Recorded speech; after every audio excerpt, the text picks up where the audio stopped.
Evening, ladies and gentlemen, and welcome back to the Crucible. Tonight we have Alex, popular personality inside the Manosphere. He has a channel called Playing with Fire. He's going to be going up against the resident in-house Crucible debater, Zen Shapiro. Before we get this started, I want to let you know this is kind of our first experiment where the Crucible will be dual streaming, both to Alex's channel and right here to this channel. So you can catch it on both spots. We hope that you enjoy the show, and we're going to be right back with both the debaters.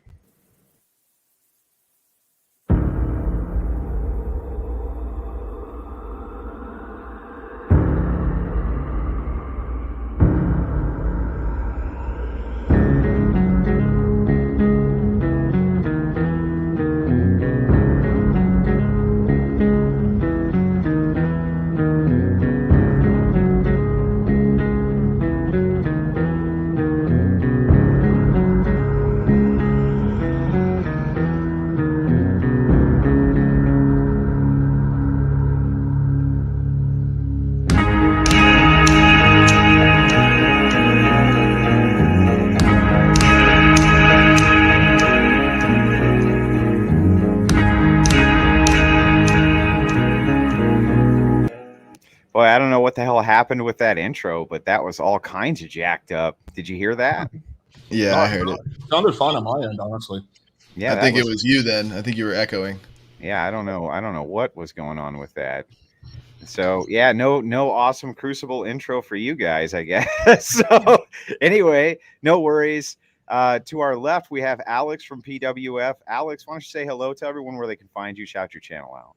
Yeah, sure. It's good to be here. My name is Alex. I run a channel called Playing with Fire. You can just find me at youtube.com/Playing with Fire Dating, or just type in text game or Tinder, and my channel will pop up as like the top 3 anyway. So anything texting or Tinder related will be up there.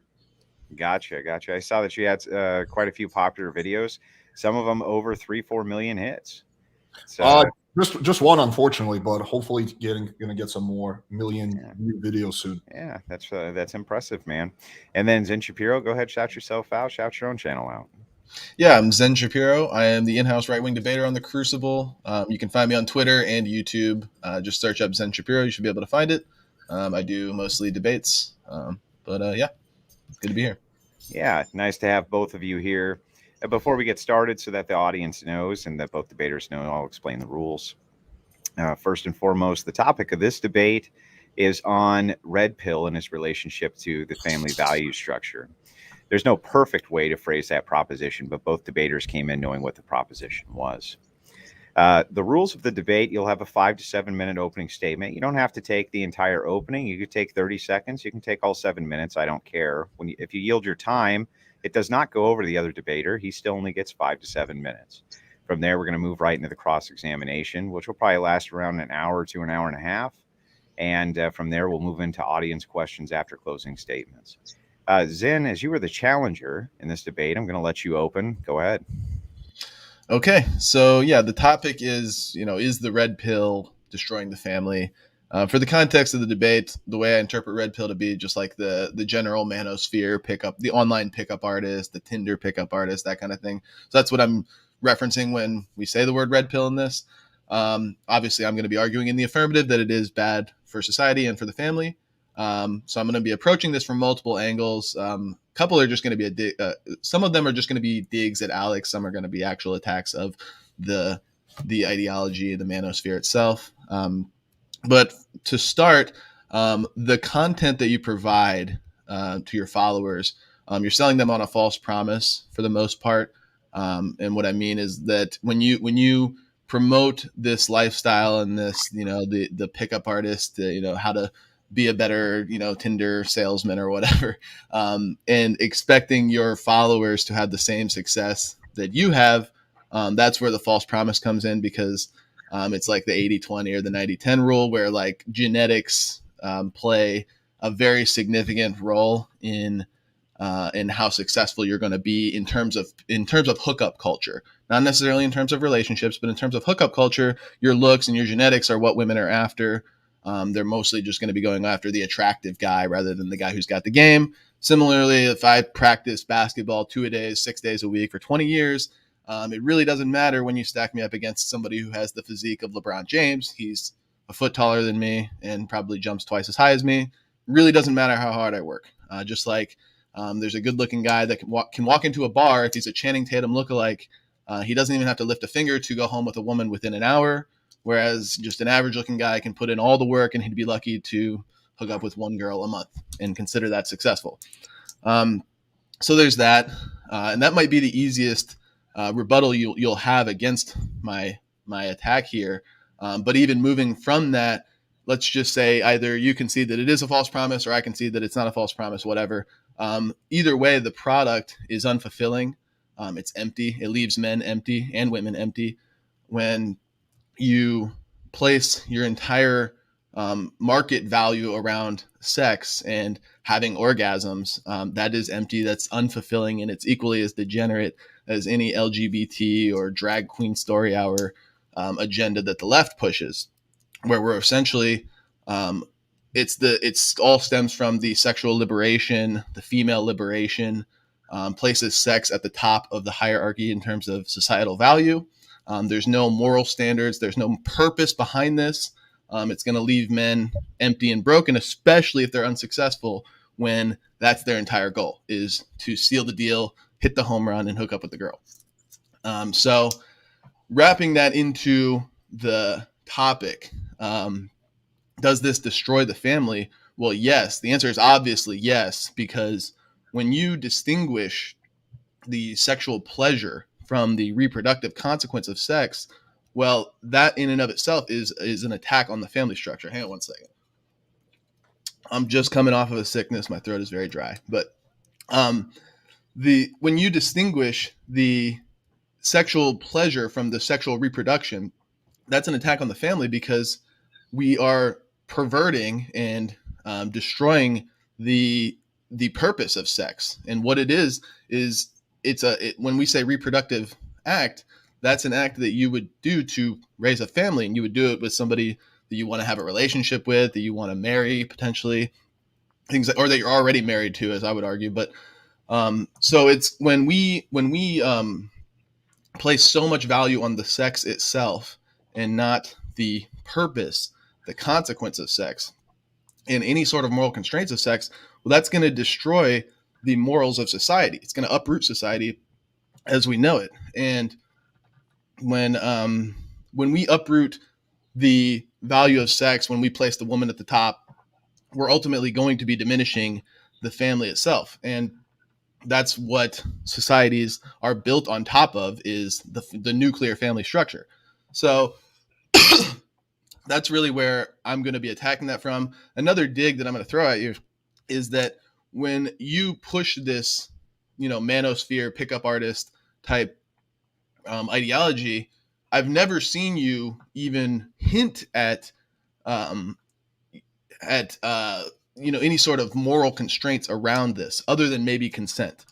I've never seen you hint at advocating for like practicing safe sex. If you're into that, I'm in principle against contraceptives, but if you advocate for, hookup culture, maybe you should be advocating for, protection using, safe sex, or vetting your potential partners for STDs, making sure that they don't have a history of abuse, maybe making sure that they've got a level head and you'd be willing to raise a family with them, have a baby with them, since you're about to engage in an act that could potentially create one.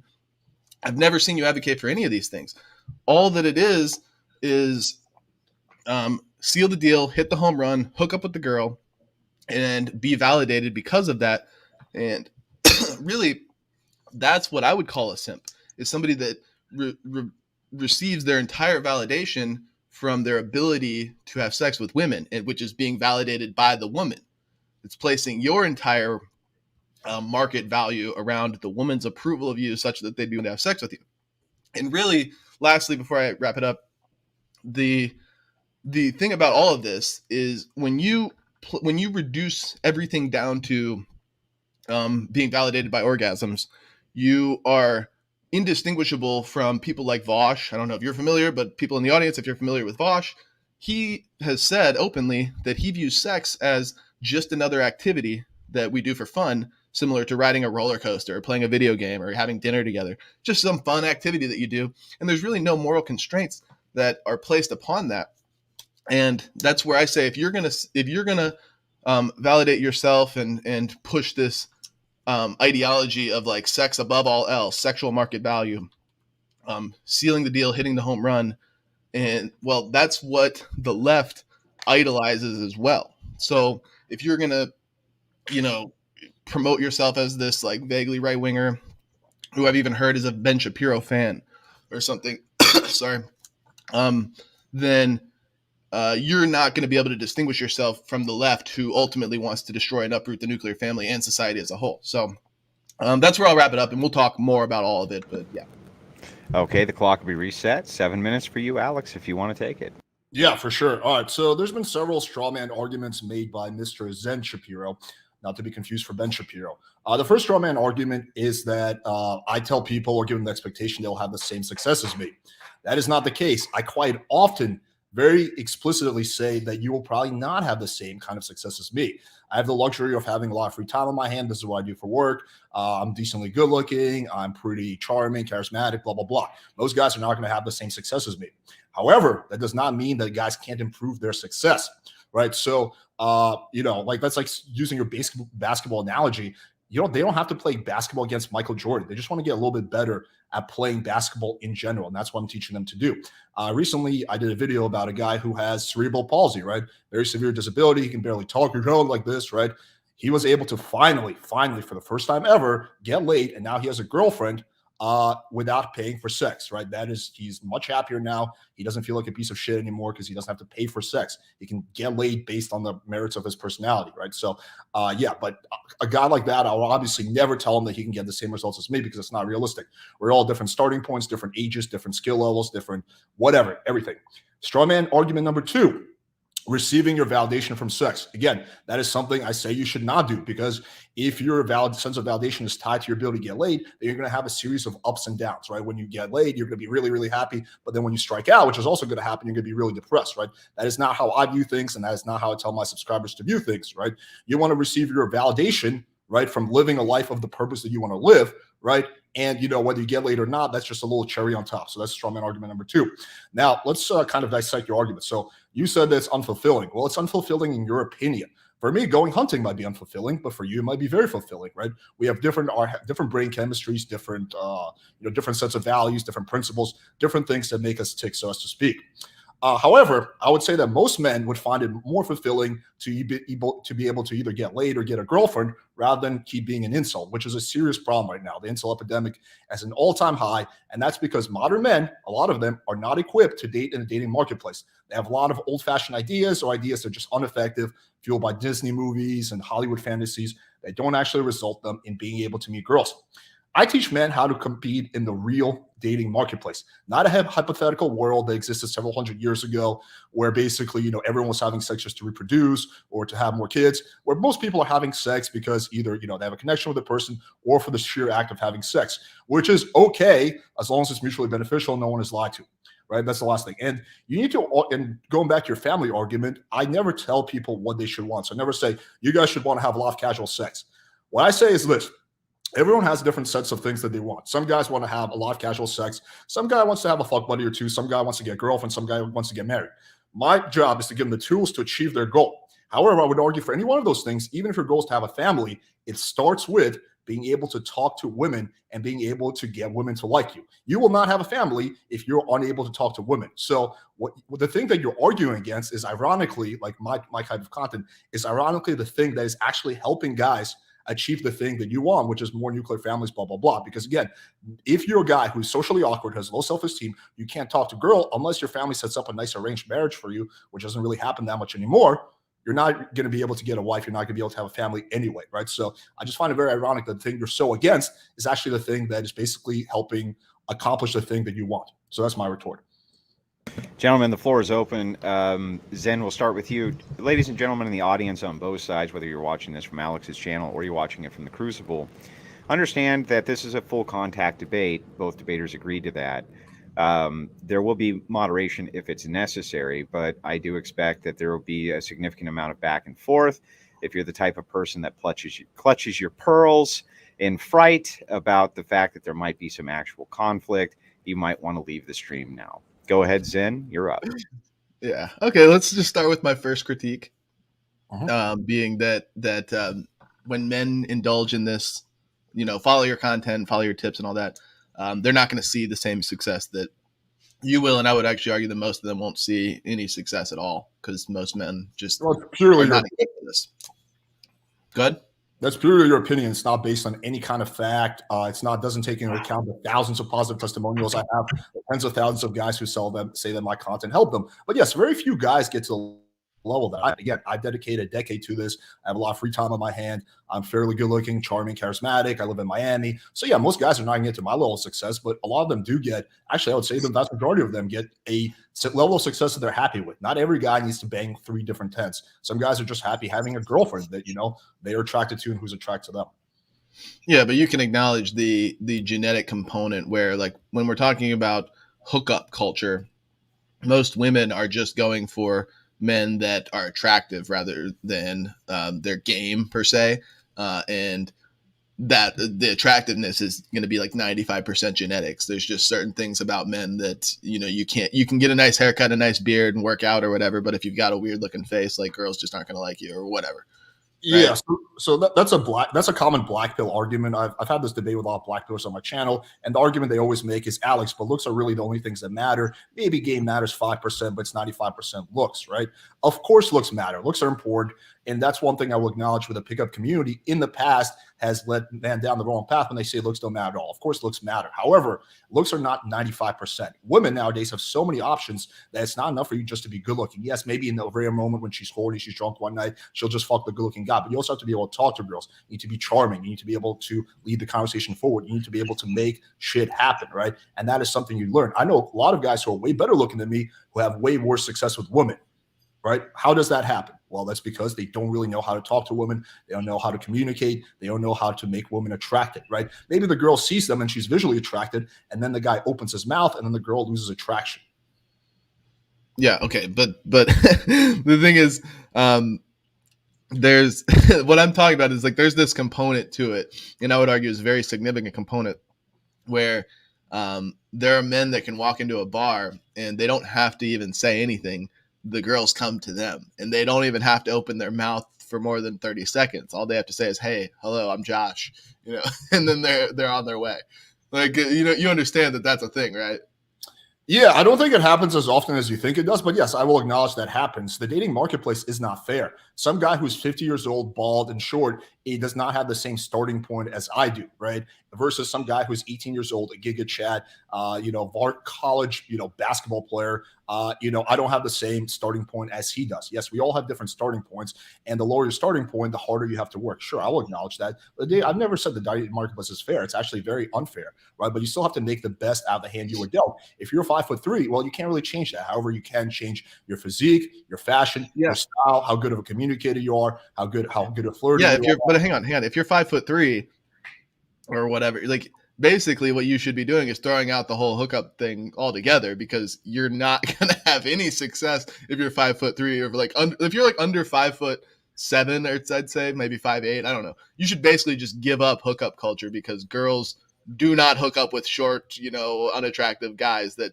just have odd facial structures or odd muscular insertions or whatever.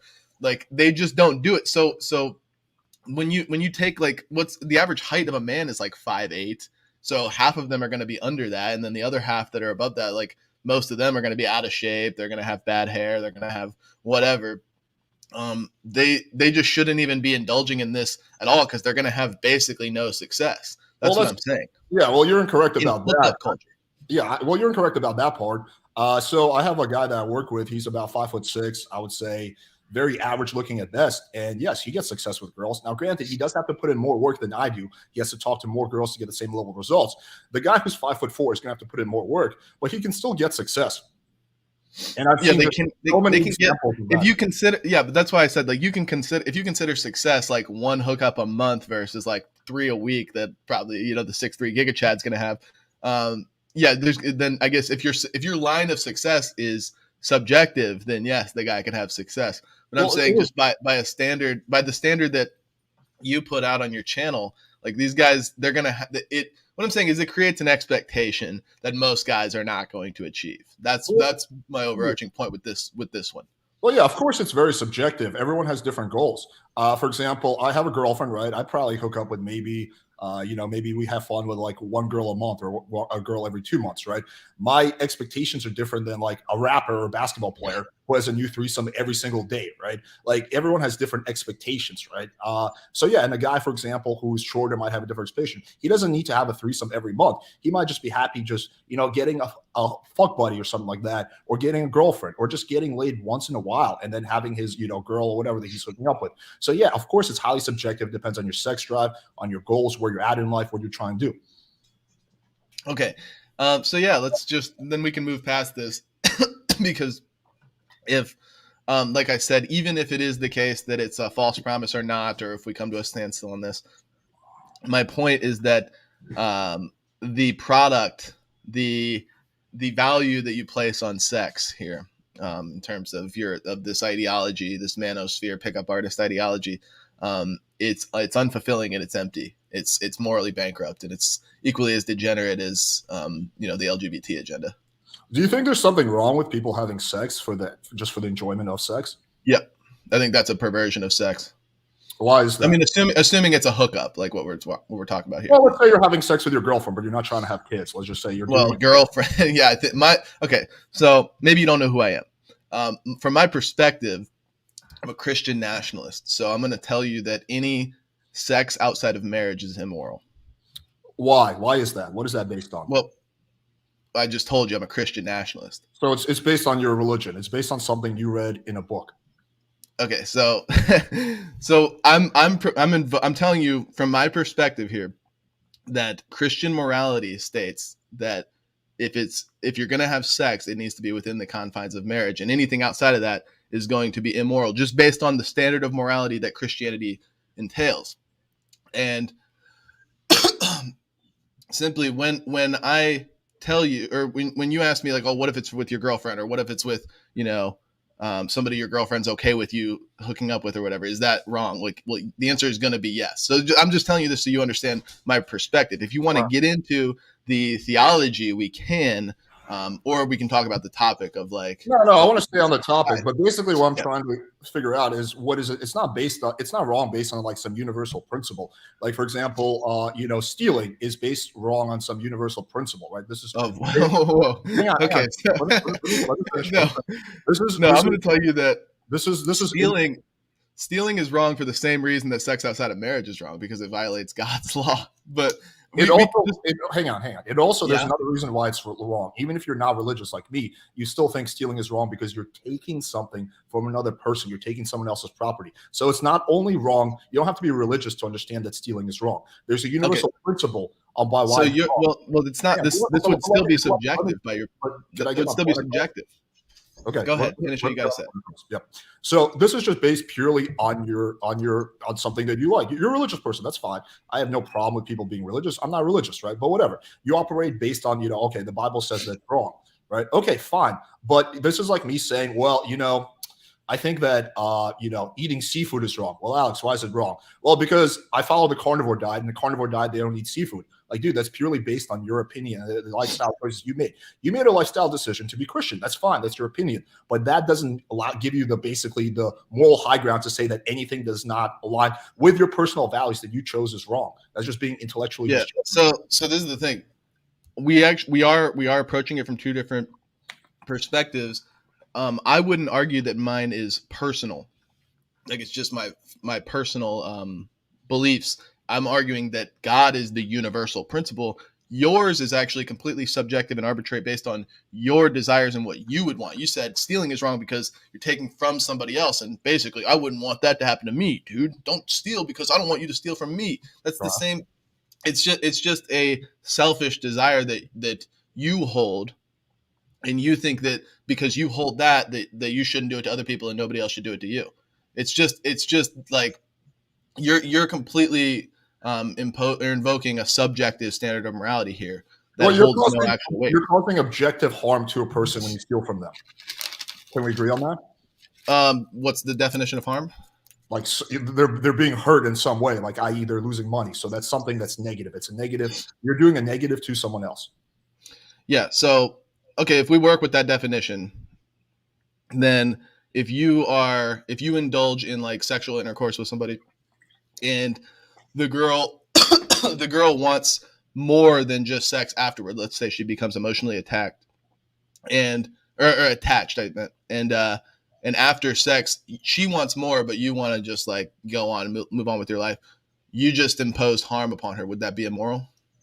Yes, but that's why you don't go into these things by being dishonest to the person, right? You're not going into it and, if the girl wants a relationship and like kind of promising her a relationship, right? That would be kind of the dark side of pickup, which is not something I advocate. I advocate being very upfront about your intentions. So if you're upfront with the girl about what you want and she's on the same page with that, then no, you're not causing any harm. But yes, if you kind of lie and trick and steal your way into getting some pussy, then yeah, that would be wrong because she wants something different. But isn't that what you're doing? No, I am big proponent of being honest. So no, I do not advocate any kind of lying or trickery or anything like that. With the small exception of like super white lies. So, okay, well, who gets to determine what a white lie is and what's not? It would be like, dude, if I'm like 10 minutes late for a date because I was taking a really bad shit, right? I had diarrhea. I probably wouldn't tell her, yo, I had real bad case of the shits. I would be like, I was just got stuck in traffic. That's like a pretty standard.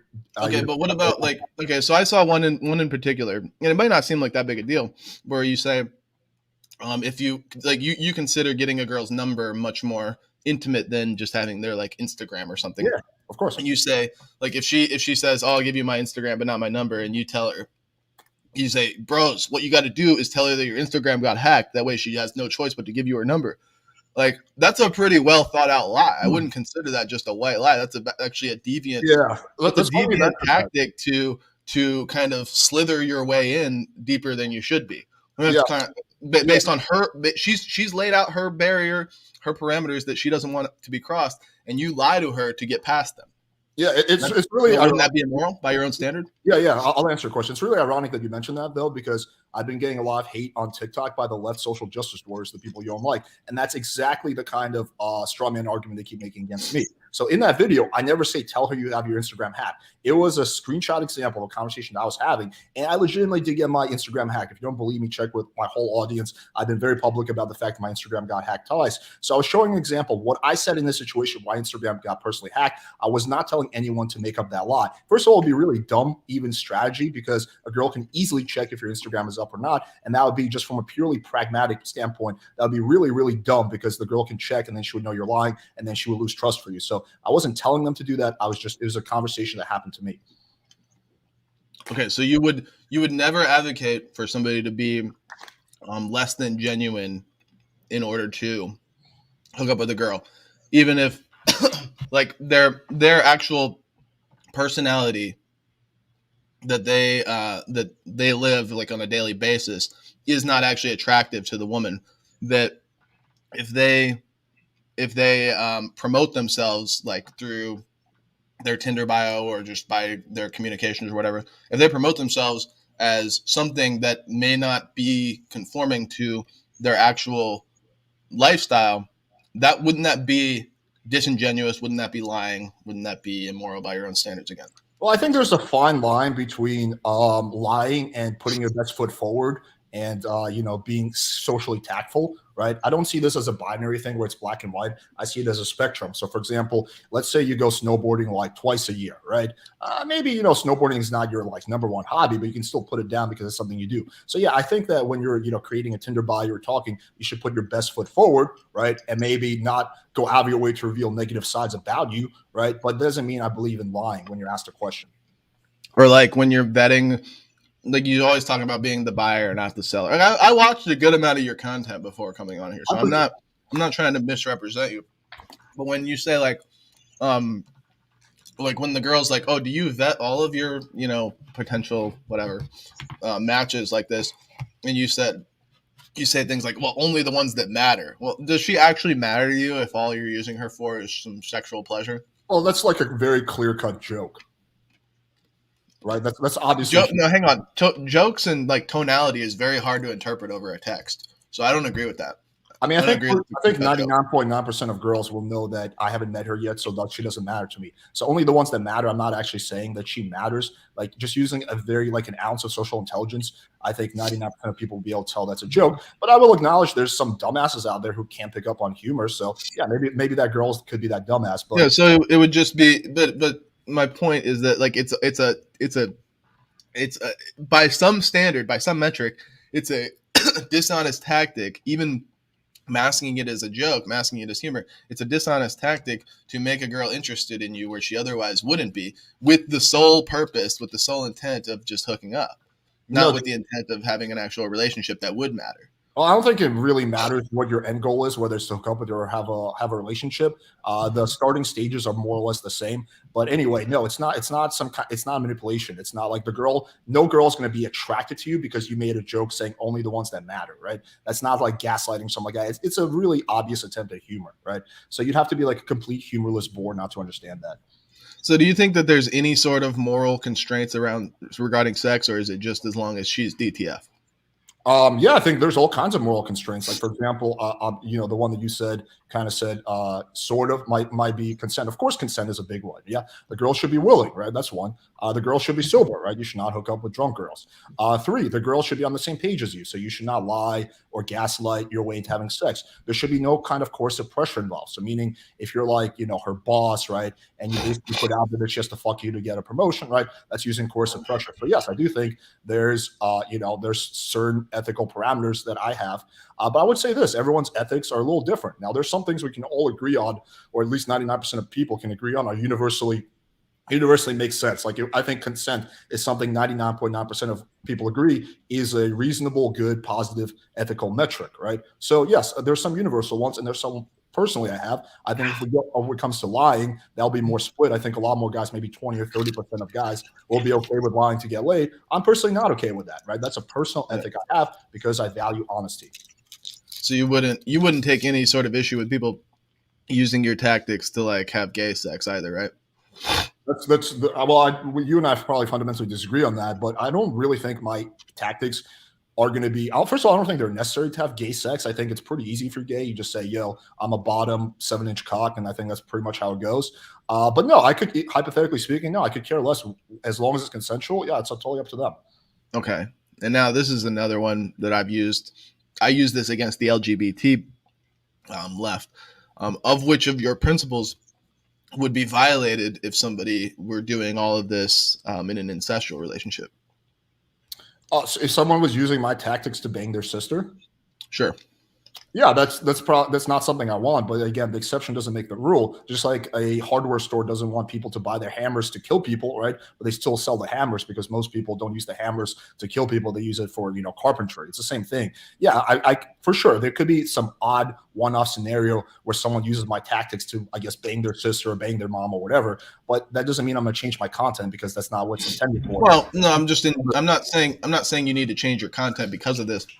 I'm saying your principles of sexual morality are not violated when it comes to something like incest. Isn't that a little weird?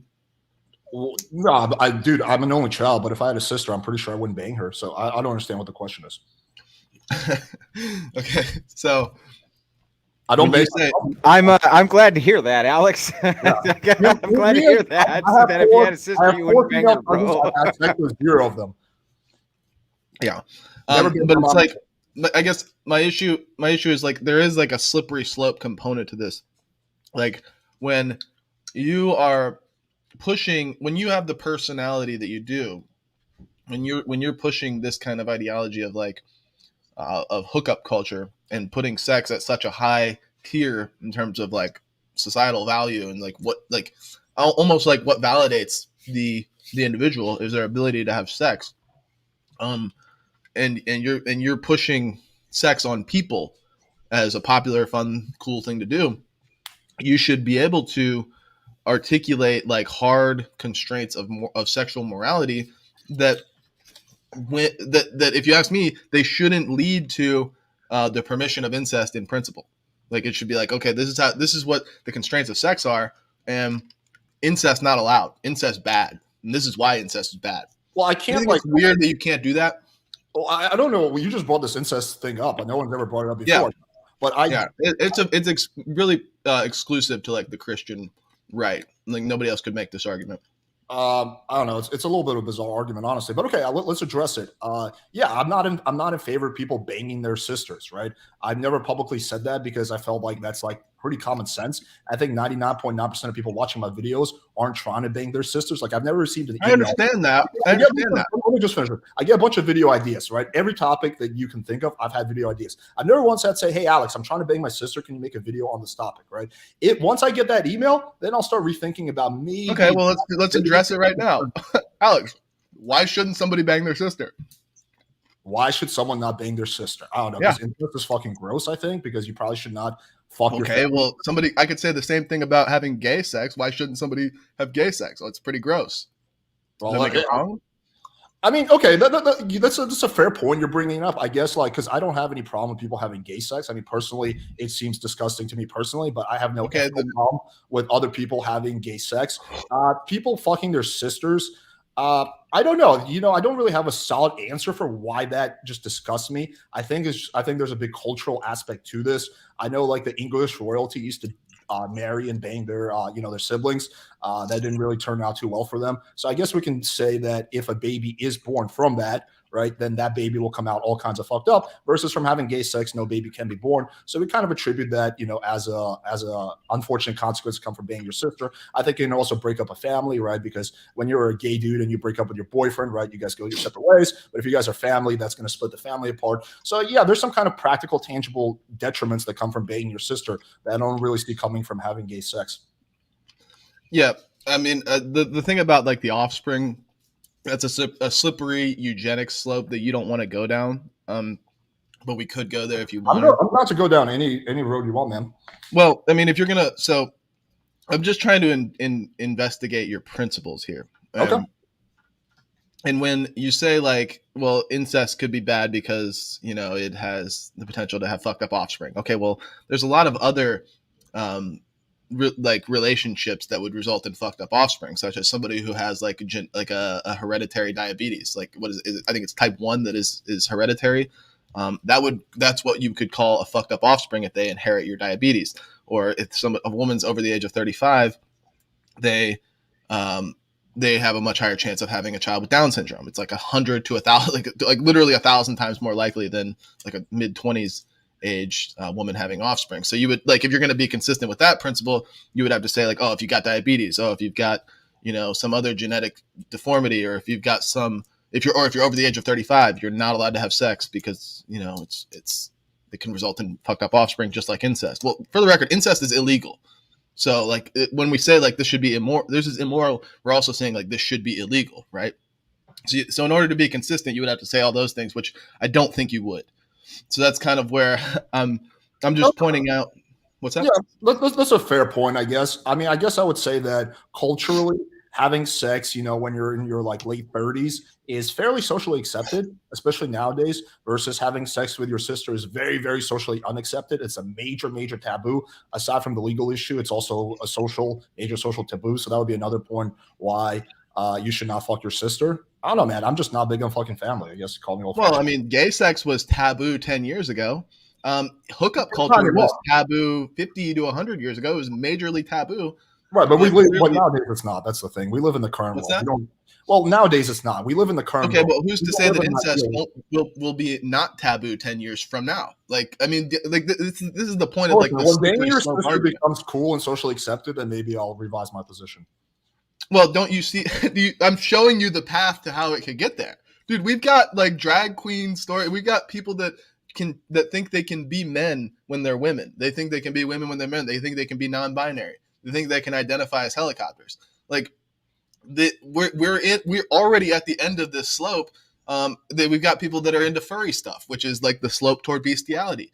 Like how can you, or even if we're talking about like sex dolls, that could be a slope toward necrophilia. I mean, like there's so many avenues. I really don't think we're on track to bang our relatives. I just don't see that. I'm not saying that we are, but I'm showing you the path from the ideology, from the foundation that you hold to. There is a path to it. I don't think so. I would disagree with that. I have no way of reading the future, but I don't think we're. Well, then you have to. Okay. Look, if you don't think there's a path there, you have to provide the barrier, the wall that you're going to put up as a moral principle, a consistent moral principle that says this is why incest is wrong. Well, you'd be willing to apply everywhere else as well. You're saying there's a path there, so the burden of proof is on you to show what that path is to bang. I just did. You're saying that it's because like now having gay sex is socially acceptable. I don't see how that has anything to do with siblings. Like if you could say, now people are having sex with their cousins, that would be a fair argument. I'd be like, okay, cousins, that's not that far away from sisters. But we're not, we're getting nowhere closer to fucking our family members, right? No, I'll tell you. One argument you could possibly make, I'll actually even give you an argument that could help you, is stepsister porn is becoming more and more popular. So it's very popular. That's the one argument that you have on that. That's the only foreseeable argument is stepsister, but it's not sister, stepsister. But dude, it's like, is that a step in that direction? Dude, family porn is like the most popular category. Or it's like amongst the top 5 or 10. So I could go down that route, but I don't think even that necessarily gets us there.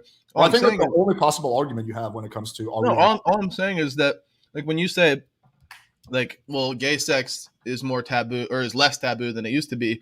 Well, that's because the foundation of why people are okay with gay sex and why they're okay with hookup culture is because we've become more secular. I would imagine you're not religious. I don't think that's a far cry for clearly not an assumption. Yeah. No. So when we get more secular and we get away from a sort of religious morality regarding sex, that opens the door for all kinds of sexual, what we used to consider taboo, sexual deviancy that didn't apply back then, but now it does because we don't hold to any sort of hard sexual standards of morality, like any sort of hard line constraints. Well, first of all, and that's what these hard line. And real quick, if we did hold to like a religious standard of sexual morality nationwide, worldwide, we're gonna, and we say like sex is between a man and a woman that are unrelated within the confines of marriage. There's going to be no gay sex. There's going to be no incest. There's going to be no hookup culture. There's going to be no promiscuity, and we're going to have a strong, intact family structure.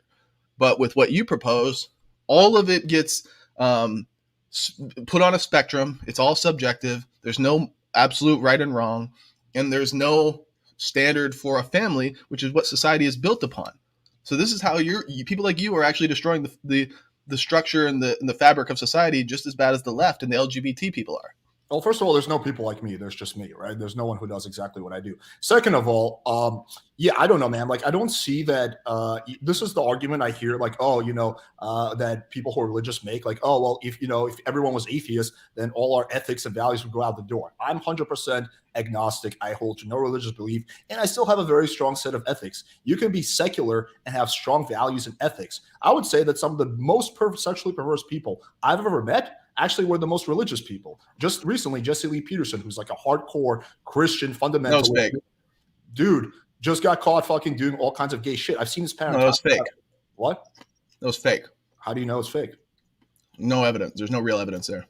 So just because there's no real evidence in your opinion. But hang on. I don't want to be bad faith here. Even if it is true, it's anecdotal. Okay. Well, let's just assume for argument's sake. Look, okay, let's just assume he's innocent. There's been plenty of super religious people who have been caught doing all kinds of weird gay shit, even more fucked up shit. All the priests who fuck little boys. It's all anecdotal. There's a bunch of atheist teachers that have been caught molesting and having. I will fully acknowledge that. So you're saying there's no priests that have been caught fucking little boys? No. I'm saying it's an anecdote. It doesn't actually justify the standard or the principle that you're arguing here. Like you could say there's 1,000 Catholic priests that molested little boys. I could say there's 1,000 atheist teachers that molested little boys. Well, who's right? Like sure. But I don't think that being religious actually makes you like more less likely to engage in, let's just say, fucked up behavior, right? I don't actually believe in that. And that might be a separate disagreement that we will have. I think that people who suppress their sexual urges because of religion actually wind up going a step too far and acting out on them in very weird ways. That's why you see in the Middle East, where they repress sexuality to no end, you have the practice of bachi-bazi in Afghanistan, where these old men literally bang little boys, right? Because they can't have sex with women. So you see all kinds of insanity that happens when people become too religious. So I don't believe in this fact that religion is what's holding society from falling into dark ages. I don't believe in that at all, right? That's the first thing. What was falling into dark ages? Basically, like, if religion goes away, like, all morality goes away also. We're just going to be these, Yeah, like, I would argue that. Yeah, for sure. okay, right. But I'm just saying, like, in the most religious countries, like Afghanistan, you see some of the most fucked up sexual deviancy. We need to get this back on topic here, guys. So Zen, whatever your next point's going to be, you need to tie it back into the actual topic at hand, which is the red pill destroying the family? Yeah. So okay. So how do we I'm just trying to address it? dismantle the argument that religion is somehow like holding back for people back from being immoral, right? But okay, we can get back on track. Well, so when we say family, when I say family structure, I'm talking about the nuclear family. One woman, one man, and having children within the confines of marriage. Right. That's what I'm. That's what I'm saying when I say nuclear family. Well, the foundation of this nuclear family is built on a religious base, particularly Christianity. That's what the institution of marriage was built on, is Christianity. That's what marriage is. It's a relationship between the man, the woman, and God, ultimately, and it's ordained, by the church and that kind of thing. There's all kinds of ins and outs in that, but really, it's that's what marriage is. That's what the family structure is built on. And when you say we don't need this religion, we can have secular moralists, we can have secular ethics, would you argue that wouldn't result in the destruction of the nuclear family? Because I would argue that it would just create everything on a spectrum, and there would be no standard of nuclear family. First of all, your premise that that marriage started with Christianity, I just quickly did a Google check. Marriage started around 2000 BC, 2000 years before Christianity even came on the scene. So that's not even like really true. You didn't just say that, did you? Yeah, I totally said that. Okay, so you're oh man, you just have a deep misunderstanding of like theology. Like when we to BC, like that's like before Christ, but like prior to Christ, there was still Christianity. It was just referenced as Judaism, but that's not the Judaism of today. That was the Judaism of back then was Christianity. Judaism of today is a perversion of Christianity. Wasn't that a totally separate religion? I'm actually legitimately asking. No. Okay. No. So the Torah, the first 5 books of the Bible, are shared between Jews and Christians today. I know that part. But then there was an additional. There was the New Testament, the New Covenant, and the coming of Christ as the Messiah was the fulfillment of the Jewish prophecies. Because I was under the impression that Jewish people were killing Christians in like right around the time Christ was born. Hence, Christ. So it would indicate that's kind of separate. Okay. Well, how about, just so we don't get in the weeds here, could you graciously grant me the premise that that marriage is a Christian institution and always has been? I don't know that, but sure. For argument's sake, yeah, why not? Okay. So go ahead and respond to the other things that I said then. Okay. Can you restate your question? Basically, what I was saying is, if we are to agree that marriage is a religious institution of a Christian institution, even if we don't even need to get caught up on that. It's a religious institution by whatever metric. Like even Muslims and Jews believe that it's religious, according to their faith. And when you say we don't need religion for morals and we can have a secular moral society, like secular ethics, that's going to and you argue that it's better off. Well, wouldn't that take us away from the standard normal structure, nuclear family structure, which is one man, one woman with children within the confines of marriage? Wouldn't that take us away from that? Okay. I think I understand your point. So let's just assume, for argument's sake, that a religion that marriage did start with Christianity. This is no longer the case. Marriage is very common. So, for example, my family comes from the Soviet Union, where no religion was allowed, and my parents got married, their grandparents got married. That was just it's a social norm at this point to get married. So I don't think we need religion in order to have marriage. Marriage is a social norm to get married. Yeah, most people I would argue that it's not. I would argue it's becoming less of a social norm to get married. Most people are still getting married at some point in their life. Yeah, but our divorce rates. Socially accepted. When you're like 30s, you're like, oh, when are you going to get married? It's pretty socially accepted and socially even pressured for people to get married.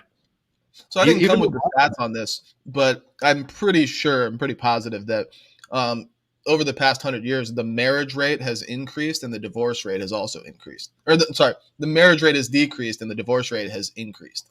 So it's becoming less and less of a norm for people to get married and have children. The birth rates have declined significantly. The out of wedlock birth rates have actually gone up. And then, and all the whole time we've become more and more secular. So like I'm just saying, like, these are things that are so deeply correlated that it might as well be we could attribute to causality.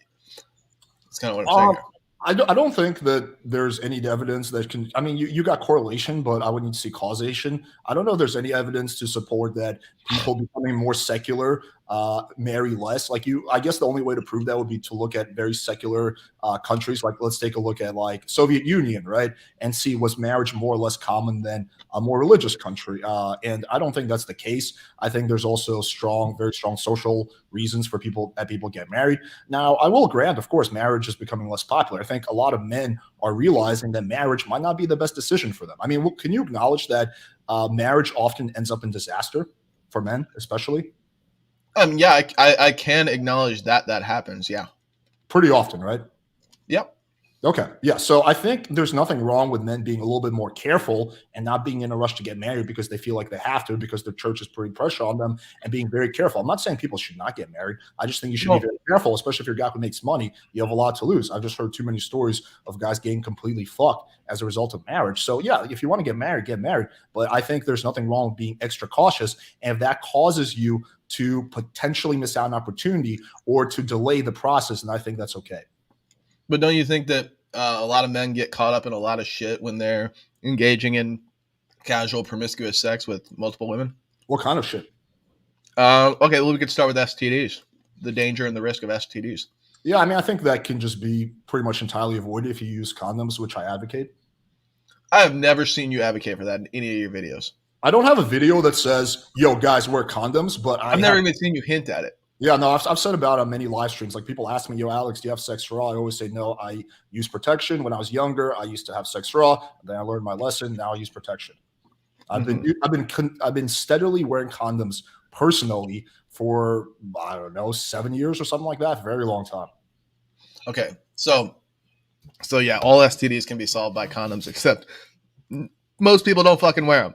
So, well, yeah, I mean, most people are pretty I'm not going to call you a liar, but like I find it hard to believe that you wear a condom every single time that you have sex for the past 7 years. I just find that hard to believe. But I can't prove it. We can call my girlfriend right now on speakerphone, and I will ask her the question like, "Hey, babe, do we use protection when we have sex?" And she will say yes. I even wear a condom with my girlfriend. That's how paranoid I am of like potential pregnancies. Okay. Well, this is what we'll steel man it here and say like, okay, I'll just grant that you're not lying, but we can both acknowledge that most men don't wear condoms. We know that, right?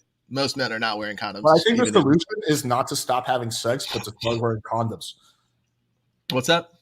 That's like saying like, well, most people don't eat healthy. I don't think the solution is to ban food. I think the solution is for people to start eating healthy. Like, most people are not using condoms. I don't think the solution is to get people to stop having sex. I think the solution is just to get them to wear condoms. Okay. But then I guess moving on from the STD question, the other baggage that comes with, you think, does that make sense? Well, I understand why it would be an answer or a retort to the problem if that's all I was concerned with was STDs. But again, when we're talking about like the family structure and moral constraints around sex, don't you think that other baggage that comes with sexual promiscuity would be emotional, or it would be moral issues, things like that, where when people engage in sex, even if they don't want it to mean anything, there is an emotional bond that is created there, right? For some people it is, some people it's not. I would say that for men, it's a lot easier not to have bond than it is for women. Women are more emotional creatures. I mean, what are we talking about specifically? Are we talking about men or women? Either one. I think both can be. Obviously, more women are more emotional and obviously can become more attached easier. But I mean, it could happen to anybody, especially a feminine man who places sex at the top of his, at the top of his validation scale. I think if you are incapable of having casual sex without, for example, having a severe emotional attachment, then don't have casual sex. Get a girlfriend. right? I think that's a simple solution there. Me personally, I'm 100% capable of having just pure sex without having any kind of emotional attachment, right? Which is why my girlfriend schooled me having sex with other girls, because she knows at the end of the day, I'm not going to get attached to them because I'm perfectly capable of that. And a lot of guys are. But if you're the kind of guy, yeah, there's some guys who are not capable of that. I have a friend, right? He doesn't like having casual sex. Like he, for whatever, he gets attached. So what he does, he doesn't have casual sex. He has a girlfriend. He has a girlfriend, right? Who he has sex with. Yeah. So yeah, I mean, I think it just depends on who you are. You have to know yourself, and then But it's like you don't think that like okay, so like if we're it is promoted in society, like the overwhelming emphasis on sex in society, like in the movies and music and TV and whatever, YouTube, TikTok, Instagram, all of it. There's just this overwhelming influence and emphasis on sex, and particularly the woman, the sexuality of the woman, and when we push this on everybody, in any form, in the way that we do, don't you think that it's going to scale everybody's interests and their intentions and their purpose in life and in society towards sex by some form or another, and especially when they just promote it at your Zen, fingertips? I'm sorry to cut you off. I'm gonna let you go ahead and finish your point. But before I do, we're about 1 hour into this debate, and if you look at the private chat, Alex, you'll see a link to the Discord. If you want to share that link to the Discord to your chat, that'll be the way that your people can call in and our mods can vet them for the Q&A portion.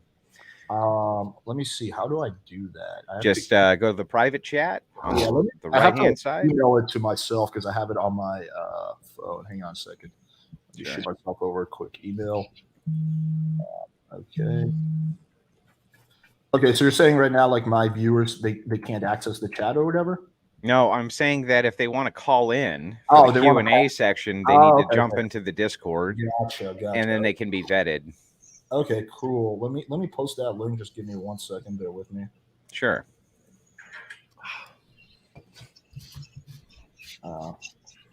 Link to call in. Okay, we're good. And for the chat on this side of it, as we do this dual stream, which we appreciate here at the Crucible, Alex doing the legwork to help us set that up. There's the link to the Discord on our side as well for anybody who wants to call in. We've got about 35 minutes left in the debate, roughly. Make sure you get those super chats in. Make sure you support Alex on his side. And we're going to continue the debate. Zen, with your point. Oh, we only have 35 minutes?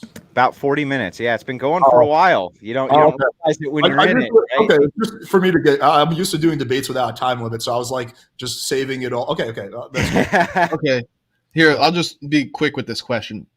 Do you think, just in your own words, tell me what's the purpose of sex? What is the purpose of sex for me, or what is the purpose of sex for what it should be? Like, who are we talking about here? Yeah, how about what it ought to be? Yeah. Well, I think that sex is different things for different people. I think for me, for example, sex is pleasure, right? It's enjoyment. It's the same thing as doing an activity that I'm really, really enjoy. It's the same thing as snowboarding for me. It's me being in a nice flow state. Also, I think it's a good way to have a connection and build intimacy with your partner. So with my girlfriend, when we have sex, it brings us closer together. Both our brains release oxytocin and binds us. It's a really good bonding experience. We're really never closer, until, like right after we have sex, that's when we're the closest, right?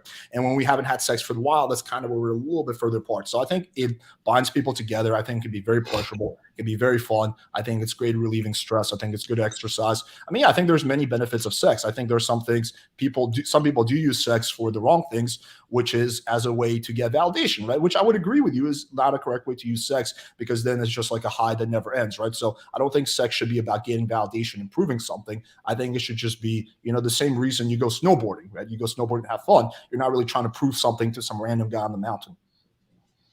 Okay, so I find it very interesting, and I don't want to make this personal, and so don't take this as me being personal.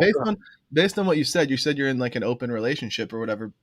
I think that you and your girlfriend should both be very cognizant of you saying that you don't have attachment, or you don't get attached to girls when you have sex with them, but then you view sex as a bonding experience where oxytocin is released and you feel very close to your partner after sex. And you may say that only occurs with your girlfriend, But I just find that hard to believe when you're doing the same thing with other girls, and maybe she's doing the same thing with other guys. Don't you think that something could slip one day where you feel an attraction to let a me first clarify this. My girlfriend, my girlfriend is not doing it with anybody, so it's a one-way open relationship. So Okay. I can have sex with other girls. She only has sex with me. Yeah, so she's not fucking anybody. The second thing is, yeah, like for example, when I have sex with a random chick that I meet on Tinder, it's purely pleasure, right? It's purely just like animalistic carnal desire. When I have sex with my girlfriend, it's a little bit different. That's why they talk about fucking versus making love. It's kind of a cliche analogy, but it's true. With some girls you fuck, and with some girls you're making love. With my girlfriend's making love. With random chicks I meet on Tinder, it's fucking. But are you in control of whether or not you're fucking or making love? Like, how do you know that you're not making love with a girl on Tinder? Because I need to have strong feelings for the girl in order to be making love. I'm not going to have strong feelings with a girl I know nothing about. But but you build your feelings based on like I would imagine you wouldn't be with your girlfriend if you couldn't have sex with her, correct? Or you wouldn't be in any relationship if you couldn't have sex. That would just be a very weird relationship. So like sex is one of your means, your methods of building a relationship and building feelings for girls. So how do you know that if you hook up with one of these girls on Tinder that you're not building feelings for her? Because that's one of your mediums of building feelings. Well, because it didn't become making love with my girlfriend until after we were together for over a year, and I really grew to know her and care about her. There was a whole bunch of things that had to take place. I had to really connect with her on an emotional level first before it turned into making love. For the first year, it was just fucking. So it's the same thing here. I don't think my girlfriend would be okay with me just like repeatedly hooking up with the same chick over and over and over again, right? Because yes, she'll be worried that it might turn into something more, and it potentially could if I keep hooking up with the same girl over and over again and start really getting to know her. Yeah, in a year or 2 years, it could become making love, but that's not going to happen after once or twice. Okay, so I don't want to harp on this for too long. Like I said, I don't want to make it personal, but it's just like it seems like there's an arbitrary line here where you say like, oh, well, how many times are you allowed to have sex with the girl outside of your relationship before it becomes too relational or it becomes making love? It's different for every person. And really, my question is like, are you actually in control of whether or not it's just fucking or when it becomes making love? Like, it seems like there's some sort of there's a time where your emotions take over, even as a man, even as much as you don't think that they do. There's a time where your emotions are going to take over in the process of sexual intercourse, and you're not going to be thinking rationally. You're not going to be sticking to what you thought you believed because you are in your most vulnerable state emotionally when you're having sex or when you're after sex. That's just a fact of life. Yeah, so I think you have to know yourself, Zen, and I know myself pretty well. It takes me a while to really develop feelings for a girl. For me, it's over a year. Now, granted, for some guys, it's a lot less. That's why it's important to know yourself. So if you're like me, if you're in the same relationship as me, but you're the kind of guy that falls in love really, really easily, which I'm not, I'm the opposite of that, then maybe you having sex with random girls, even if it's once or twice, is not a good idea. I know myself. I know it takes me a lot of time, a long ass period of time, way longer than most people, to really develop feelings and to develop intimacy with a girl. So that's why, hypothetically speaking, let's say I met a random chick and I hooked up with her, and like, oh wow, like maybe there's something different about this chick. I would probably cut it off and not hang out with her again because I have a girlfriend, I have an obligation, and I wouldn't want to basically, pull one over on my girlfriend, so as to speak. But I know myself, and that's where the process comes in. So I don't think for someone like me, I'm just going to start having sex with a random girl. I'm like, oh my God, I'm in love. That's just not how my brain works.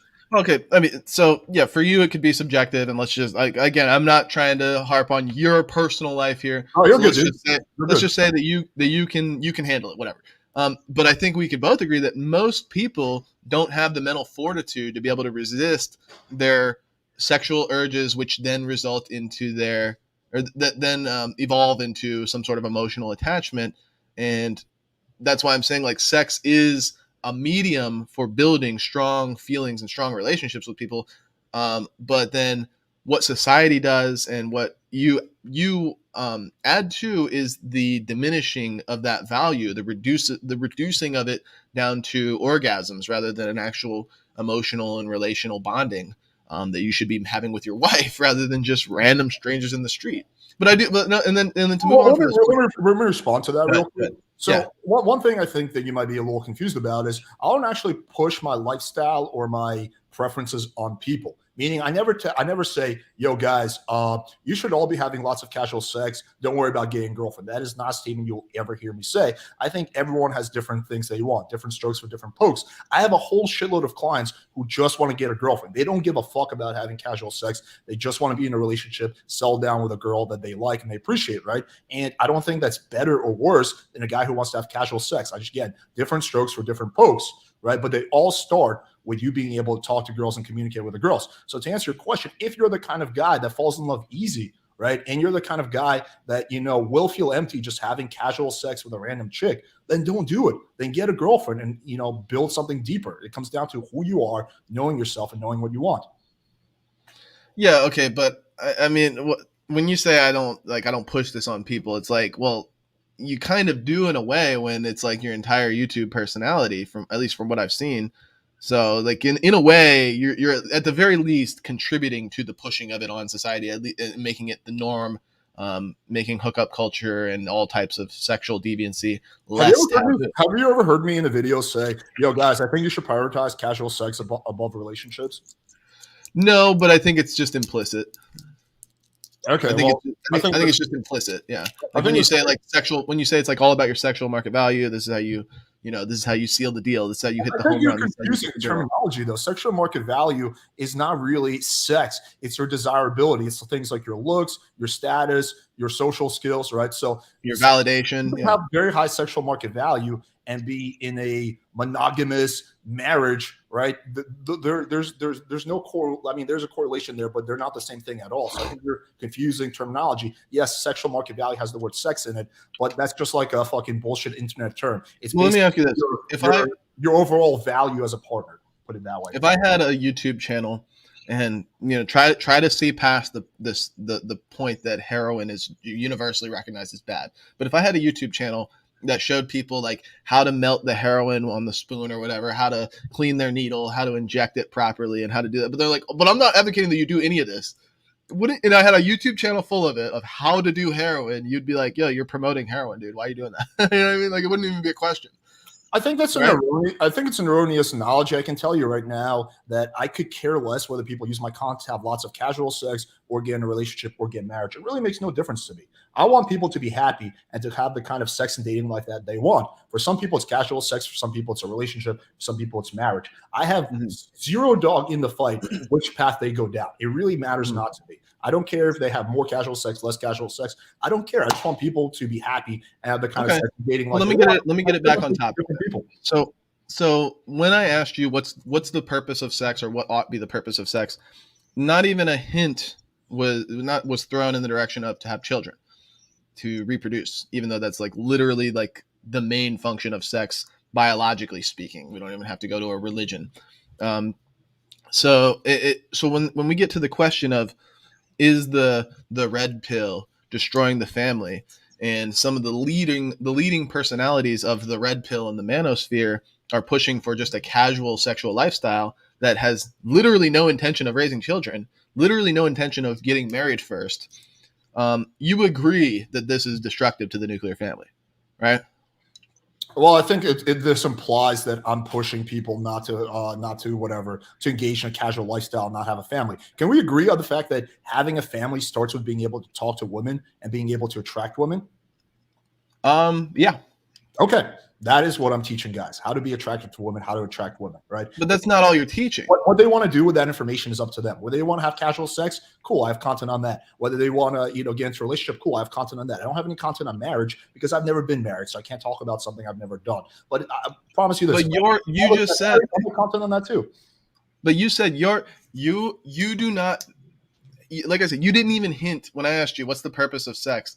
You didn't even hint at having kids and getting married. You didn't even hint at it, right? It's not even in your stratosphere of intentions behind sex. Because I'm personally not interested in having kids at this moment. But yeah, of course, I will fully acknowledge that, one of the purposes of sex could definitely be having kids. If you're trying to start a family, how are you going to do that? By having sex. Yeah, for sure. I'll 100% acknowledge that. But it's not I'm saying it's not your intention. You don't necessarily think it's a purpose of sex. And you're one. I don't know. I'm not very invested in the manosphere. I don't know many of you guys, but I know that you're pretty popular. You got like 100,000 YouTube subs or something. You've got some influence. You've got viewership. And when somebody like you is one of the leaders or the thought leaders of the movement, and you don't care about raising kids, you don't care about getting married, maybe just temporarily, maybe you will in the future, but at this point you certainly don't. When people consume this kind of content from this perspective that you hold to, like, and they're kind of going down the same path, albeit arriving at different destinations, this is destructive to the norm, the standard, the nuclear family that has been promoted by society and established by society for as long as we've been, civilized people, civilized humans. Yeah, the destination doesn't have to be having a bunch of casual sex. The destination could be marriage. Again, it comes down to what you want, right? But it's not the way that you promote it. It's not marriage. It's just casual sex. I can only speak about things that I've done. I can tell you that if I didn't know the stuff I did, I would never be in a relationship right now, right? I would be single right now, which is a step further from having a family than having a girlfriend. Maybe in 5 years I will want kids. Maybe I won't. Maybe I'll want marriage. Maybe I won't. I don't know. Who knows what the fuck I'm going to want in 5 years, right? But I can only speak about the stuff I've done.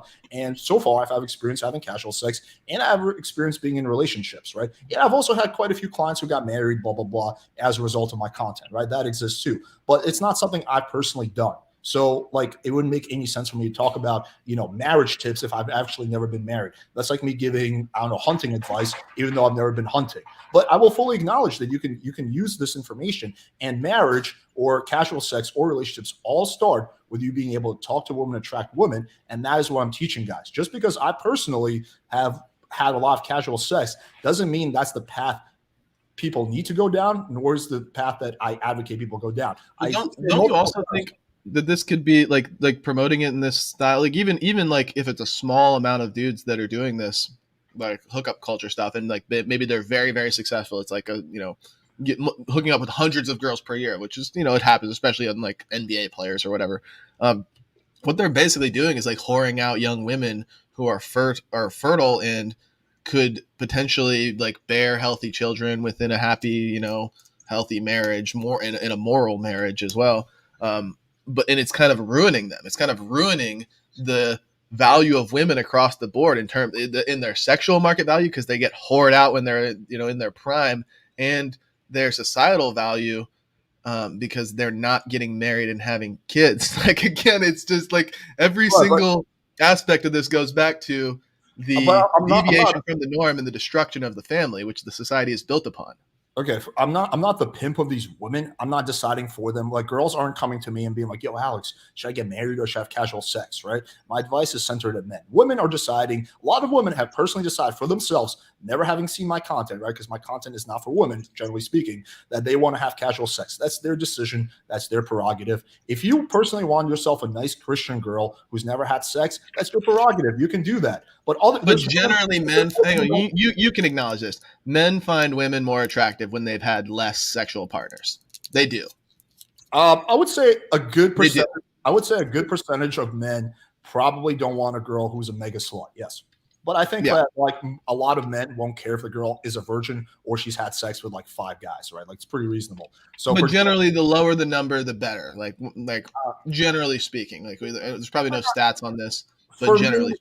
Yeah, I can tell you for me, like, as long as the number is like somewhat reasonable, I don't really care. So, meaning if my girlfriend has had sex with 2 guys or 8 guys before meeting me, it makes like no difference at all. But if she's had sex with like hundreds of guys, that's problematic. You're going to view her the same way as all the other sexual partners that she had, right? What do you mean? Like if she's had sex with dozens or hundreds of guys, they've probably all just viewed her as a sex toy, and she viewed them as a sex toy, essentially. Well, if she's had sex with hundreds of guys, it to me, is that's just a very heavy indicator that I don't like using that term. She's a very heavy indicator that she is incapable. What's wrong with that term? She's a slut, dude. The reason I don't like the term slut is because pretty much every guy is a slut too. Like, yeah, we can call them sluts, sure. I typically say the word slut with love, but like, yeah, most guys are sluts too. Like, most people in general enjoy having sex. You might be the one exception who suppresses. No, I do. I'm married. Oh. Okay, so but you never had sex before you were married? No, I did. Okay, so wouldn't that kind of make you a hypocrite? No, because I look back at it and say that was wrong. Okay, so you were. But I guess it would make me a hypocrite. But if I'm repentant of my immoral actions in the past, I'm not. You wouldn't call me a hypocrite unless I keep doing it, which obviously I couldn't because I'm married. But like, let's say I was like outside of marriage, like having sex with other girls. That would be very hypocritical for me to do that and then come on here and argue to not do that. So, but no, I don't think it's hypocritical. Okay. Well, I mean, I'm just saying, like, I don't think that. What was the initial point you were making? Something about women being sluts. How when you or even it doesn't even have to be that many dudes if the men at the top of the upper echelon are exploiting all these women and having like hundreds of sexual partners per year across the board. They are essentially just like whoring out young girls, and corrupting them, corrupting their mind, corrupting their sexual value, corrupting their societal value, where they could be having kids and being a wife, but instead they're just sleeping around. Doesn't a woman have the right to decide what she wants to do with her life, whether she wants to get married or have a bunch of casual sex? Like, do you believe in free will, or do you think everyone? I believe in free will, but if we're talking about rights, we're going to have a different depiction of those. That's moving, man. We're moving way off. Unless you can tie in why you think that women's rights are fundamental to the family structure in the red pill, then I'll allow that to go in.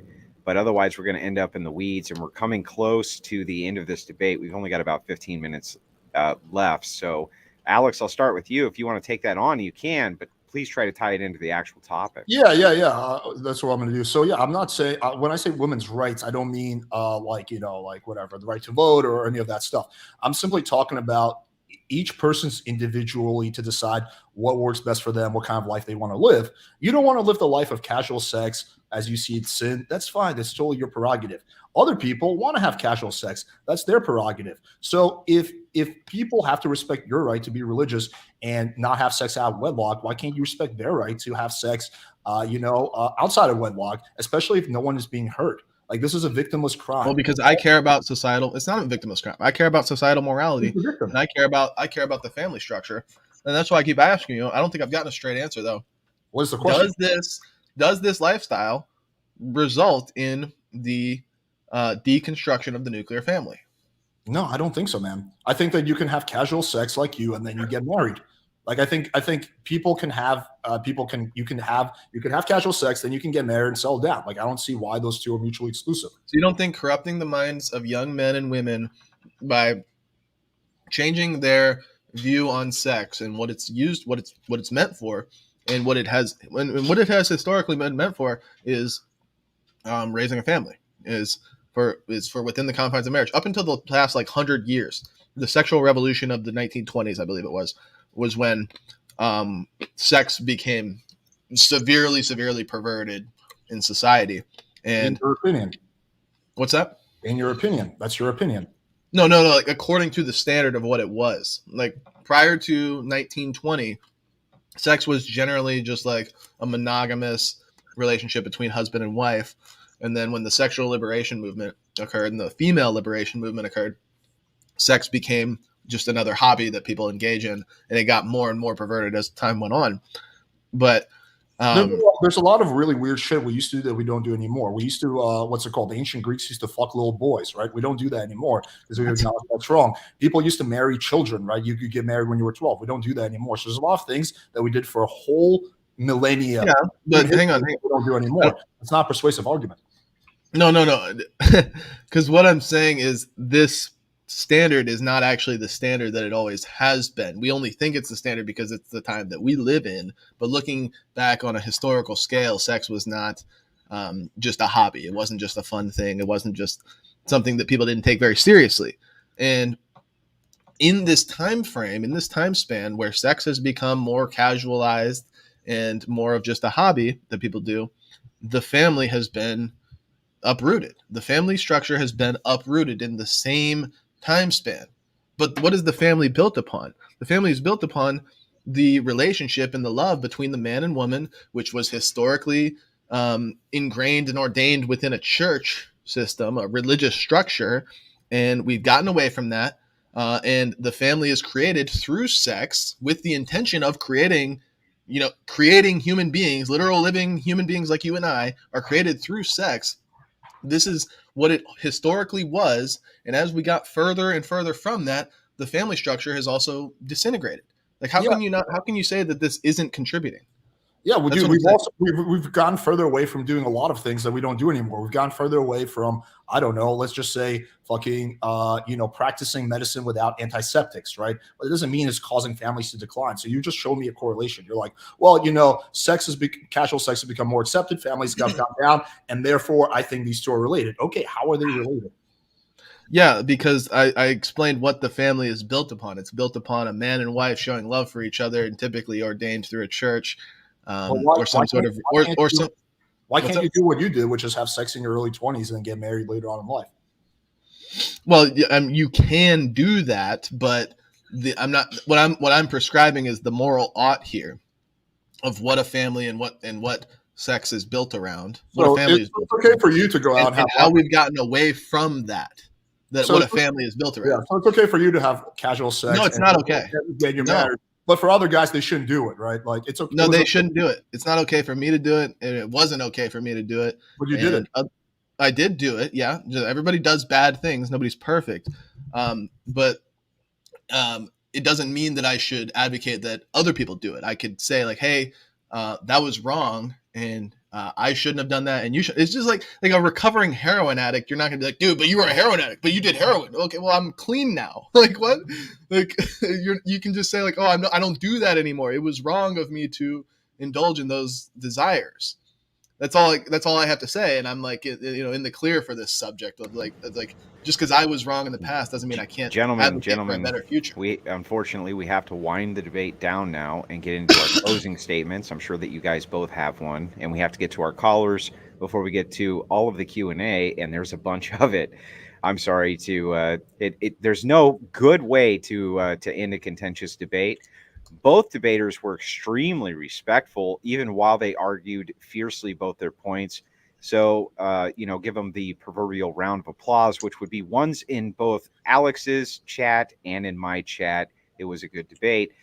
Alex, we're going to start with you. Is Zen open? Go ahead with your closing statement. You have 5 minutes. Yeah. So yeah, thank you for hosting this debate. And yeah, while I appreciate discussions, and I think it's good for people to discuss things with people who think differently than them. So I definitely think we should do a part two and go more into it because yeah, I didn't even get into all the stuff I wanted to ask you, right? So it was just purely defense. I didn't even get a chance to offense, but that's okay. So my closing statement is this. I think that the thing that you're advocating, you want more people to, get married, have kids, have that family.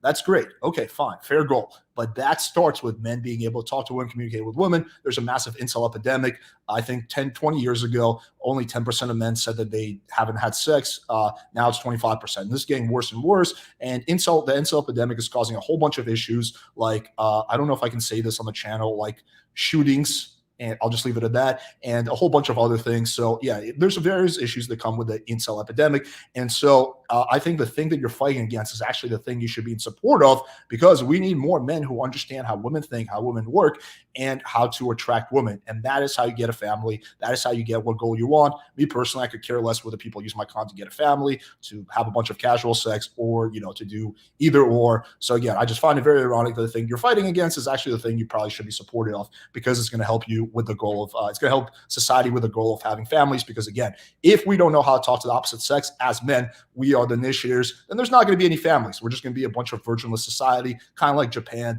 where no one's really having sex, and it's just become this whole weird thing where people are fucking octopuses. That's what happens when men don't know how to talk to women.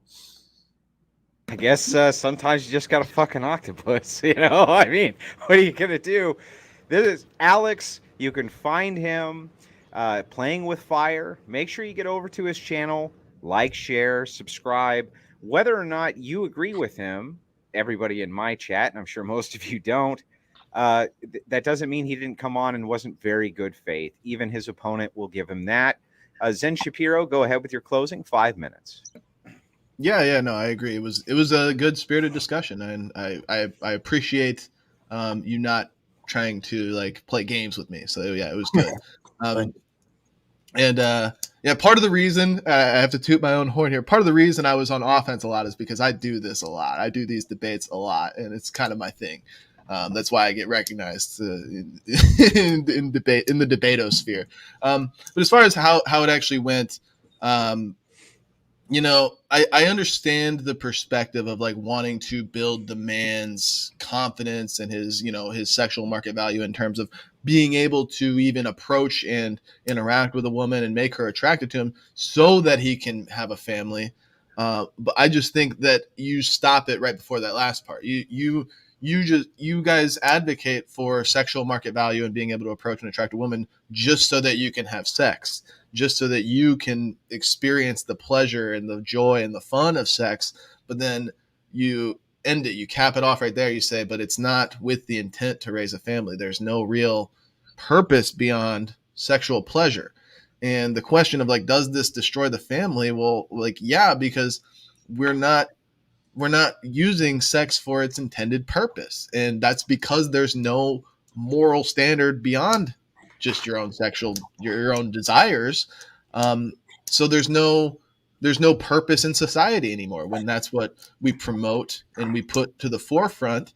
And we've got the thought leaders of these manospheres saying that, like, sex doesn't really have any emotional drive for me. It doesn't really mean anything. I'm in an open relationship. It's kind of like she's my girlfriend is like my emotional fuck toy. It's like, I don't really understand what the purpose is beyond that. And I think it is destructive to society. I think it's destructive to the family. And I think I articulated that pretty clearly in the debate. And and it's also very interesting to me, and we didn't stick on it very long, but a lot of the critiques that I can apply to people like Alex and people in the manosphere that do this pickup artist stuff, I can apply the same critiques to you as I do to the LGBT people who are basically just sexual degenerates that revolve their entire personality around their their sexual lifestyle. And what Ralph from the House of Comments, if anybody remembers that debate, he called it anal grandstanding, where basically the entire personality of the LGBT is their ability to have anal sex, and the entire personality of the manosphere is their ability to have casual sex. And it's like, it all stems from the same cloth. It's all cut from the same cloth, the same foundation of just sexual degeneracy. And without a guiding moral principle that is actually universal, that is actually absolute, and really the only way you're going to get that is through a religious lens. Without that, your society and your families are going to crumble, because the society is built upon and rests upon the strength and the structure of the family unit, which casual hookup culture perverts the meaning of sex and ultimately destroys the family. And I think I articulated that as good as I could have in this debate, and that's kind of where I'm standing. And but other than that, yeah, I enjoyed the conversation though. I think one thing we can agree on is there definitely needs to be a part two, because there's so much stuff that I want to unpack. Well, and this is one of the reasons that the Crucible engages with the manosphere so much. We do enjoy these debates from everybody's different perspective, everybody from progressives to, just everybody across the board comes on here to debate, and we always appreciate people who are willing to throw their hat in the arena. It's way harder than you think, guys. I'm telling you, way harder than you think. Alex will tell you. We're going to get to the Q&A session. First and foremost, we need to get to our callers. Tim Ray has been waiting very patiently. Tim Ray, how you doing tonight? Nice to see you. What's up, buddy? I knew I'd get a chuckle out of you with the Tim Ray joke. What's good? I'll just ask a question, maybe two questions if I have time.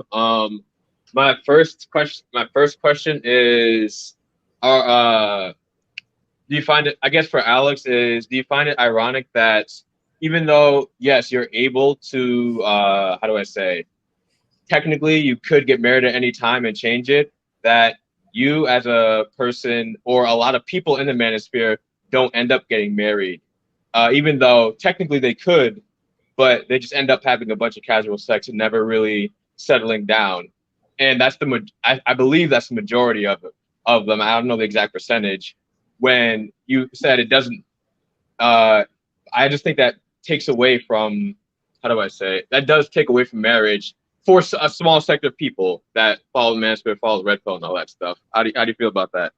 Well, I think you'd have to show me evidence that suggests that people in the manosphere are less likely to get married than the average person. I would need to see some evidence of that because it could be theoretically possible, but I don't think there's any evidence of that you have.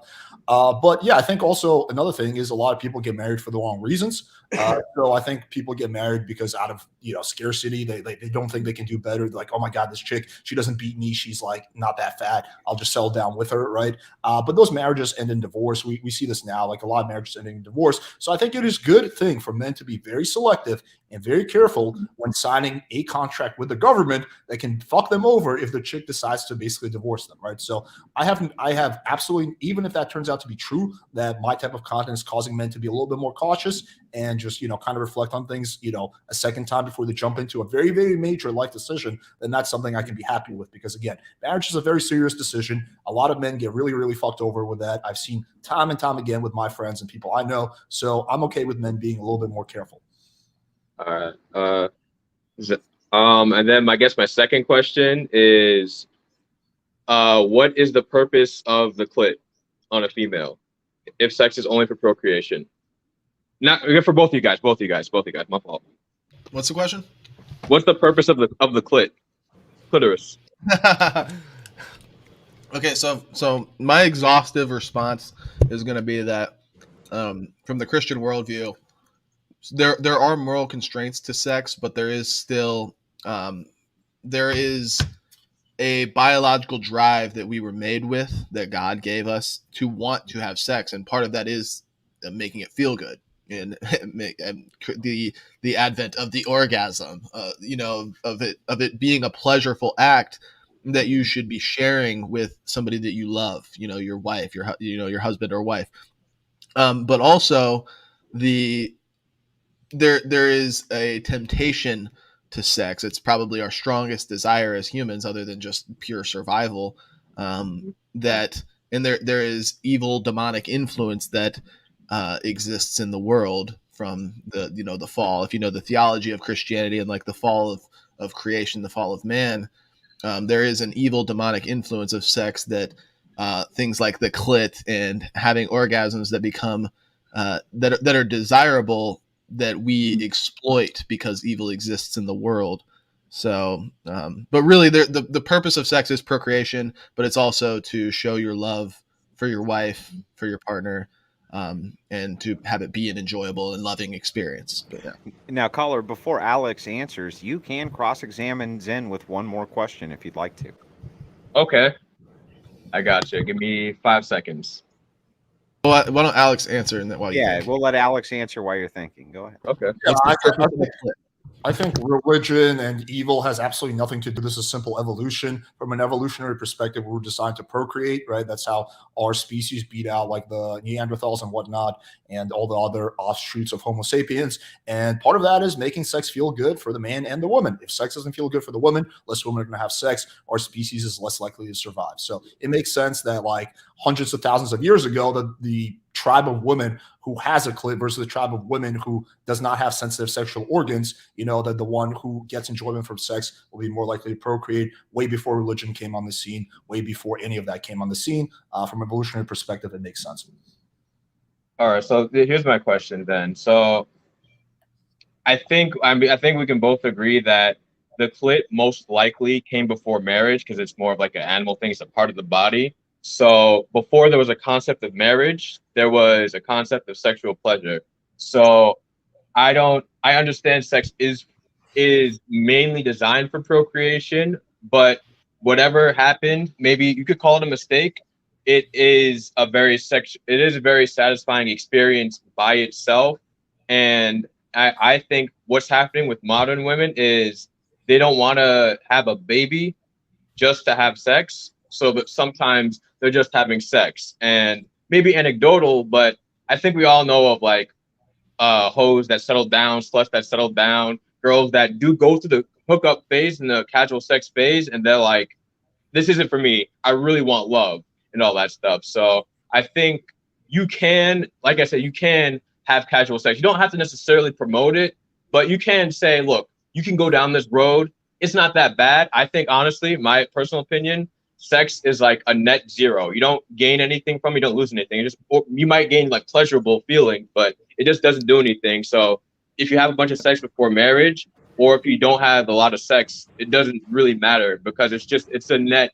It's like maybe like a little bit positive, but it's just a net neutral thing. Yeah, how about that, Zen? Sex is pretty satisfying, isn't it? Yeah, I think there's a lot to gain from sex from multiple angles. I mean, like, guys, you gotta understand. It may seem like I'm one of the incel guys, but like I'm married. I have a child on the way. Like I have sex with. And my by the wife. way, congratulations. Thank you. But it's not like you only have sex for the purpose of procreation, and it's off limits outside of that. Even a single time is sin, and it's awful, it's evil. It's like, no, it's not. No, it's within the confines of marriage. You have more freedom, more, you're allowed, as long as you're doing it with your wife only. That's really the biggest constraint of sex from a Christian perspective. But caller, so the question of like the clit came before marriage, and like sex and orgasms came before marriage. I'm gonna from my worldview, I'm gonna be rejecting all of that. I reject the concept of evolution. I believe that God made man, and then God made woman from man's rib, and then he married them together. So like and that all came before they ever procreated. So it's a completely different worldview that I hold to. Okay. Yeah. Caller, thank you so much for your time. We sure Get him, appreciate Alex. it. Can I ask Ben one hypothetical question? Hang on. Before you do, we got to get to this other caller. He's been waiting patiently. Yeah, Thank you so much, Tim Later. Ray. Have a nice day. Truth Seeker, how you doing tonight? Can you hear me okay? Yes, I can. Can you hear me? Yeah, we can hear you just fine. Who's your question for? It's for Alex, but it's not a question more than it is an observation, if I may. Yeah, you may. Okay, so before I make the comment first, I want to state that I've been in the pickup for a long time. I've slept with tons of women, and I can tell you right now that now at my age, I'm currently now 33 years old. It didn't provide any means or satisfaction currently at my age. So I just want to make that, and also I want to make a point that I'm not religious. So I want to make that clear before I make the point that I'm making. So Alex made a comment that sex is connection. It is not. Sex is not connection. Sex is meant so we can bond. All right. Just like marriages. That's like the institution of marriage. Marriage is to bond so you can do what? Take care of children. If you're going for sex, which I did, I can speak for myself for this, and this is a psychological term. If you go for sex, there's a void that you're trying to fill. If you're seeking meaning in sex, because in the pickup community, everything is by lay counts, meaning how many women you get. That's a status symbol. When there's a lack of love in your life, you seek status. Okay, that's number one. Number two, women don't want to have sex with you. If you look at the studies, women that have first one night stands are first they're more likely to be they're not going to have orgasm. I don't know what there's a high percentage of women they will not have orgasm, and they tend to be mistreated during one night stands. So women do not like that. So women, when you meet women at first and you have a lot of sex in the beginning of a relationship, you tend to have less sex at the end. Why? Because women know that in order for women to keep you and have you interested in them, they have to give sex to you. And remember that the whole is what the woman is not. So if a woman feels that's an embarrassing thing for a woman to just give you sex in order to keep you. And a lot of women currently right now in society, they feel like all they have to offer is sex in order to keep a guy. That's why you have a lot of sex in the beginning of a relationship and then have much less sex. And later on, because the woman will have some type of animosity towards you because she had to give sex to you in order to keep you in the beginning.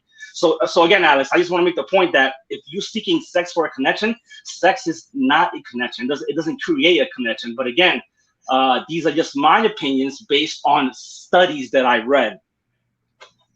Alex, you can respond to that. And caller, you stick around because after his response, if you want to do a cross-examination question, you may. Go ahead, Alex. Yeah, what are these studies?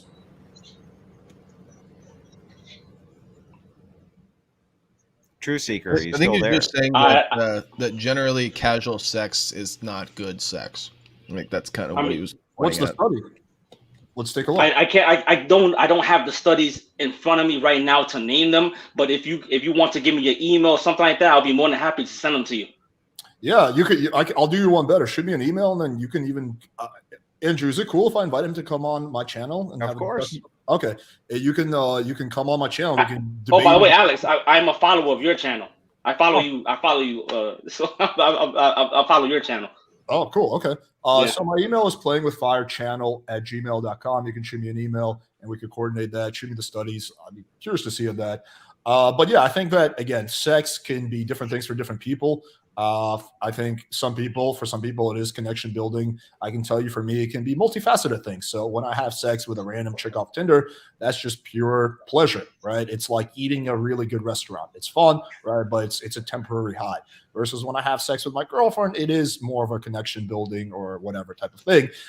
So yeah, I think it could be different things for different people. Some people, they're not capable of having sex without a connection, right? Like they need that component for them to get sexual pleasure. In terms of why wives stop having sex with their husband later on, I think that has to do with them losing attraction. So meaning when they get together, the guy's like on his purpose, he's got shit going, he's in good shape, then he lets himself go, they get fat, and she starts resenting him or loses attraction for him. Maybe he starts acting all simpy. So that's what I think is typically the reason why wives or girlfriends stop having sex with their husband. So it's really systematic. Like if your girl is not having sex with you, that's a symptom of a larger issue. It means she's probably not that attracted to you, or she has some resentment towards you, or there's something going on in the background. Did you have any? Yeah. Did you? If you want to follow up with that, True Seeker, you may.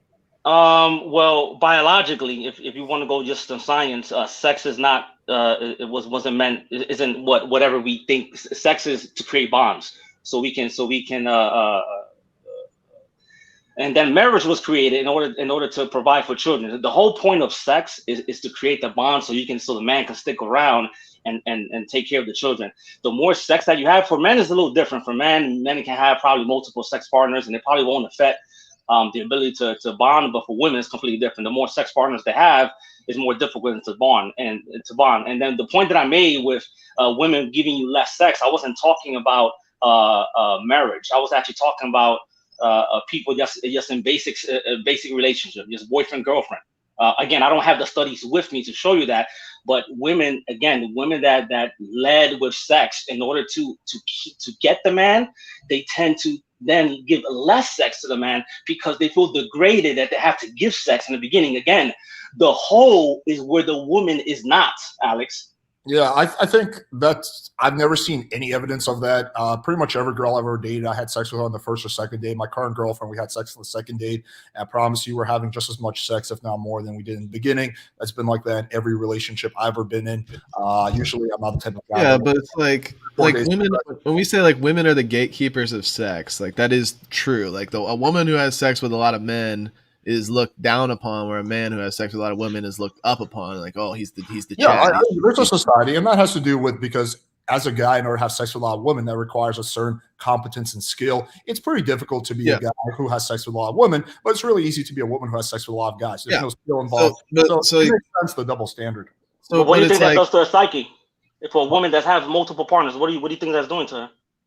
Well, I don't think it's doing. I mean, I think how many partners are we talking about? Are we talking about hundreds or like 5, or what are we talking about here?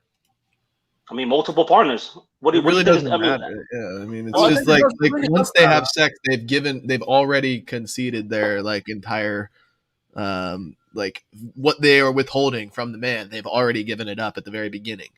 Yes, correct. Yeah. I think what's going on is you and I, we just see sex fundamentally differently. I don't see sex as something the man is getting from the woman. I see it as a win-win type of situation. I don't see it as a zero-sum game. One party wins, one party loses. I see it as a equally beneficial exchange where both parties wins, and that's how sex can be if you're honest and upfront, right? So that's how pretty much my whole sex life is. It's not like the woman is giving some to me. We're both having an experience that's equally enjoyable, right? Alex, you talk about desire-based, seeking desires. I get that, but on the fundamental base, biological base, that's not why we evolved to like sex. We evolved to like sex in order to bond and then procreate.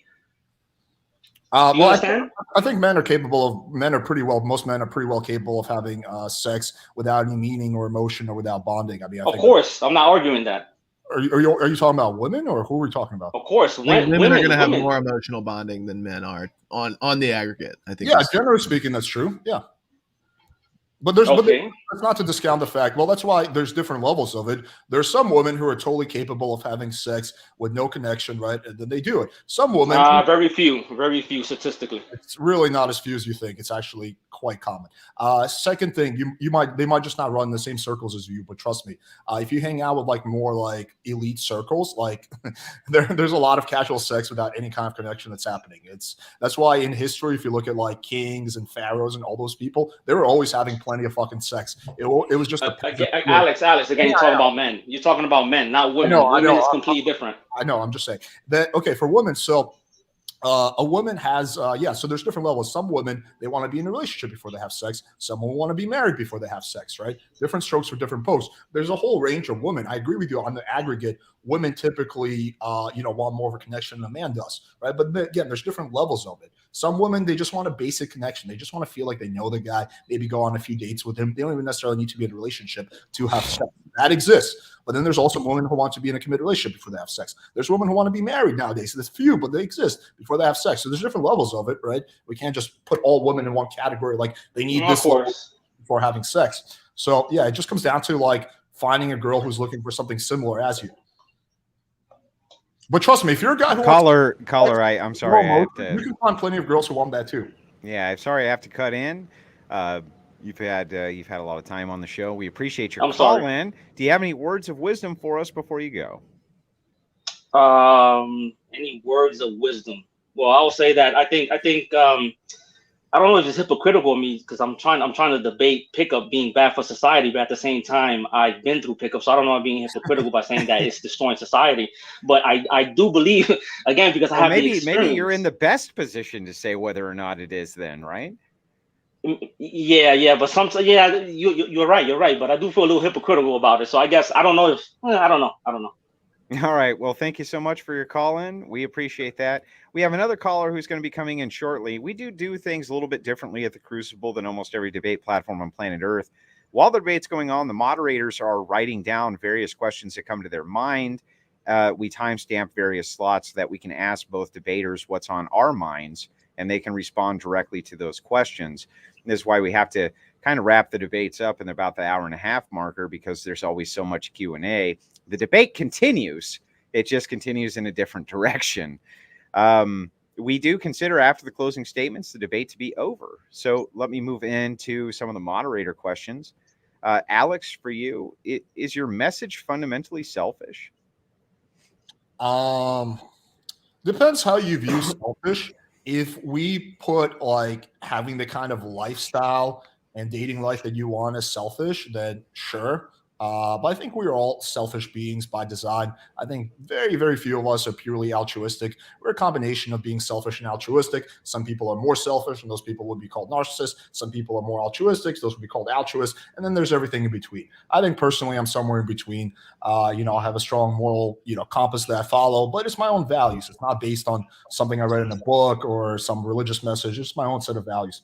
So is it selfish? It just really depends on how you define selfish. When he said selfish by design, he meant selfish by evolution. Everybody, don't get it twisted. There is no designer in his worldview. Well, that's all I got. Just before we move on to the rest of the moderator questions, I'm sorry, guys. We have to insert a caller. Caller's been waiting to get in. Green Feathers. Go ahead and state your question, Green Feathers. Hey, so Alex, I just want to know, how do you market yourself as somebody that's knowledgeable in anything when you live your life in such a way that you don't plan ahead at all with no context? Well, it's fundamentally not true. I definitely plan ahead. I save money for for my family, for like my parents. I want to help my parents retire. So I have a 5-year plan with my business. So I definitely plan ahead. But not in ways that leave a legacy for you. Well, I don't want legacy for anyone. Your legacy doesn't necessarily have to be having kids. Your legacy could just be starting a business that the world remembers, or having impact on culture, blah, blah. Yeah, but your business is teaching people to behave poorly. That's purely your opinion. No, it's reality. It's ingrained in the way that people have always lived. You stated before that you stated something about history and civilizations behavior, those behaviors correlate to the downfall of those civilizations. So you're promoting the downfall of civilization. I don't think guys being better with women, being able to talk to women, is causing downfall of civilization. I would argue it's the opposite. If men have no idea hang on, let me finish. Yeah, but doing whatever you want sexually is. Hang on. That's the devil. Okay, hang on. If men have no idea how to talk to women, attract to women, then we're not going to procreate, and the society's going to downfall. So I would argue that what I'm doing. Yeah, but you're not teaching people how to just talk. You're teaching them. Hang on, Feathers. Let him finish. Let him finish his response. Hang on, we'll get to you. How to attract with women, how to date women, how to get them into bed, whatever the fuck you want to do with a woman. But it all starts. That's not right. It all starts with the same point. It all starts with being able to go up to a girl, say hi, flirt with her, make her sexually attracted to you. You're not going to have a family if you can't like even flirt with a girl. So you're conflating automatically trying to get a sexual attraction from someone as the baseline meaning for having a substantial relationship with a woman. Yeah, you're not going to have a substantial relationship if the woman is not attracted to you. Yeah, but the way in which you go about that doesn't need to be to promote sex. Do you have something against sex? Like, do you think sex is wrong? No, I have kids and I'm married, so definitely not. Congratulations, you're one of the few. do you think people having sex outside of marriage is somehow wrong? Inherently, I mean, yeah, it's disordered by Christian belief. So, but what if you're not a Christian? What if you don't care about Christianity? What do you think Christianity is a joke? I mean, we're not talking about that though. We're talking about how your business is promoting the downfall of your whole argument family structure. Right, but your whole argument is that it goes against Christian values. Well, I'm not Christian, so why would those values apply to me?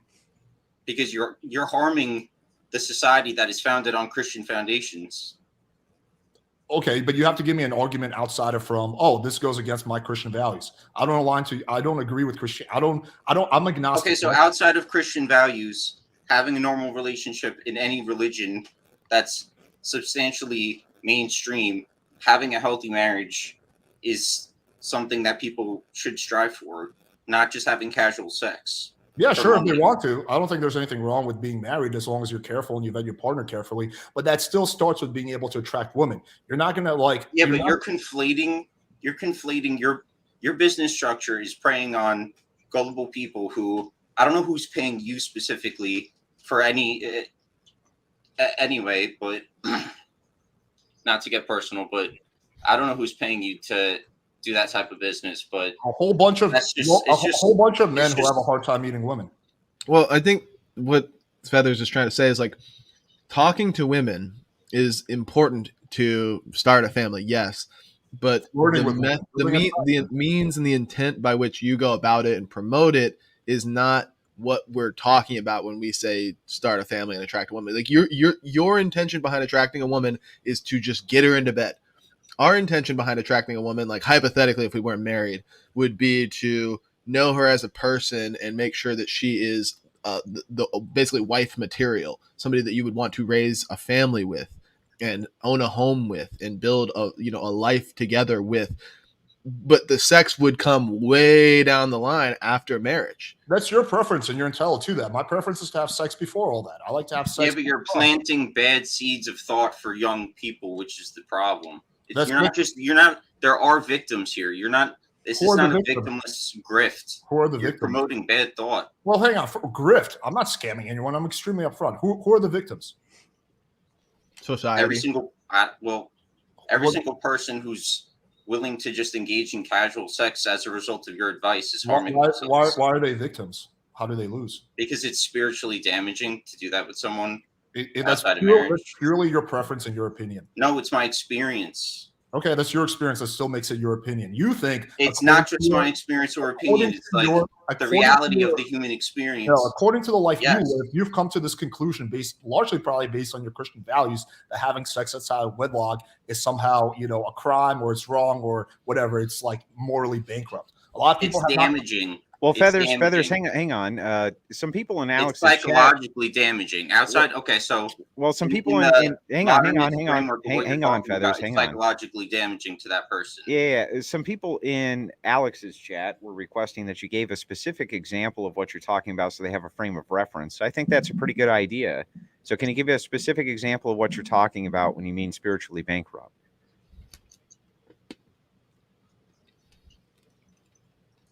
Were you Who you asking talking me to? or him? I'm sorry. Yeah. He's talking to you. Yeah. Yeah. I'm sorry. Let me restate it. Alex's chat was requesting that you give a specific example of what it is that you're talking about by this type of spiritual corruption that you're bringing up with Alex. In regards to having casual sex with someone that Yes. you're not married to or care about, Yes. because regardless of what this individual is articulating, one of those two people will form a bond. A bond is formed when you have sex with someone, regardless of what you're trying to pontificate here. It's just the truth. Okay. That is like you become entangled with that person for the rest of your life. Either physically, you get an STD, mentally, spiritually, whatever it is. Everybody has a whole bundle of past experience and things like that. And your experience with that person in their current moment is the culmination of their life also. When you're entering into that person, you're not just like the fact that you can just materialize that and see it as just that. I actually feel bad for you. Like, just Dude, don't feel bad for me. I have an amazing life. I have an amazing girlfriend. I have an amazing business. So don't feel bad for me. It's not an amazing business. It's not. I'm saying that as somebody that is an amazing person. Like, it's not. It's not. Well, here's a question. Well, so hang on before we get to that and off the caller. Green Feathers, I wanted to thank you for the call in. By the way, Green Feathers is a wonderful artist. I don't know where I can promote you. Can you promote yourself for a second? Yeah, my channel is the Green Feathers, no spaces. That's pretty badass, by the way. That's my wife's art. Yeah, I actually met my wife through her art first, just to give you an idea of how a meaningful relationship is formed. That's a pretty badass painting. I don't think anybody would say it's not. Thank you so much for the call. Have a good night. God bless, guys. Have a great night. Wait, can I resort to that? Or? Oh, I'm sorry, Alex. You still can. I'm sure he's listening.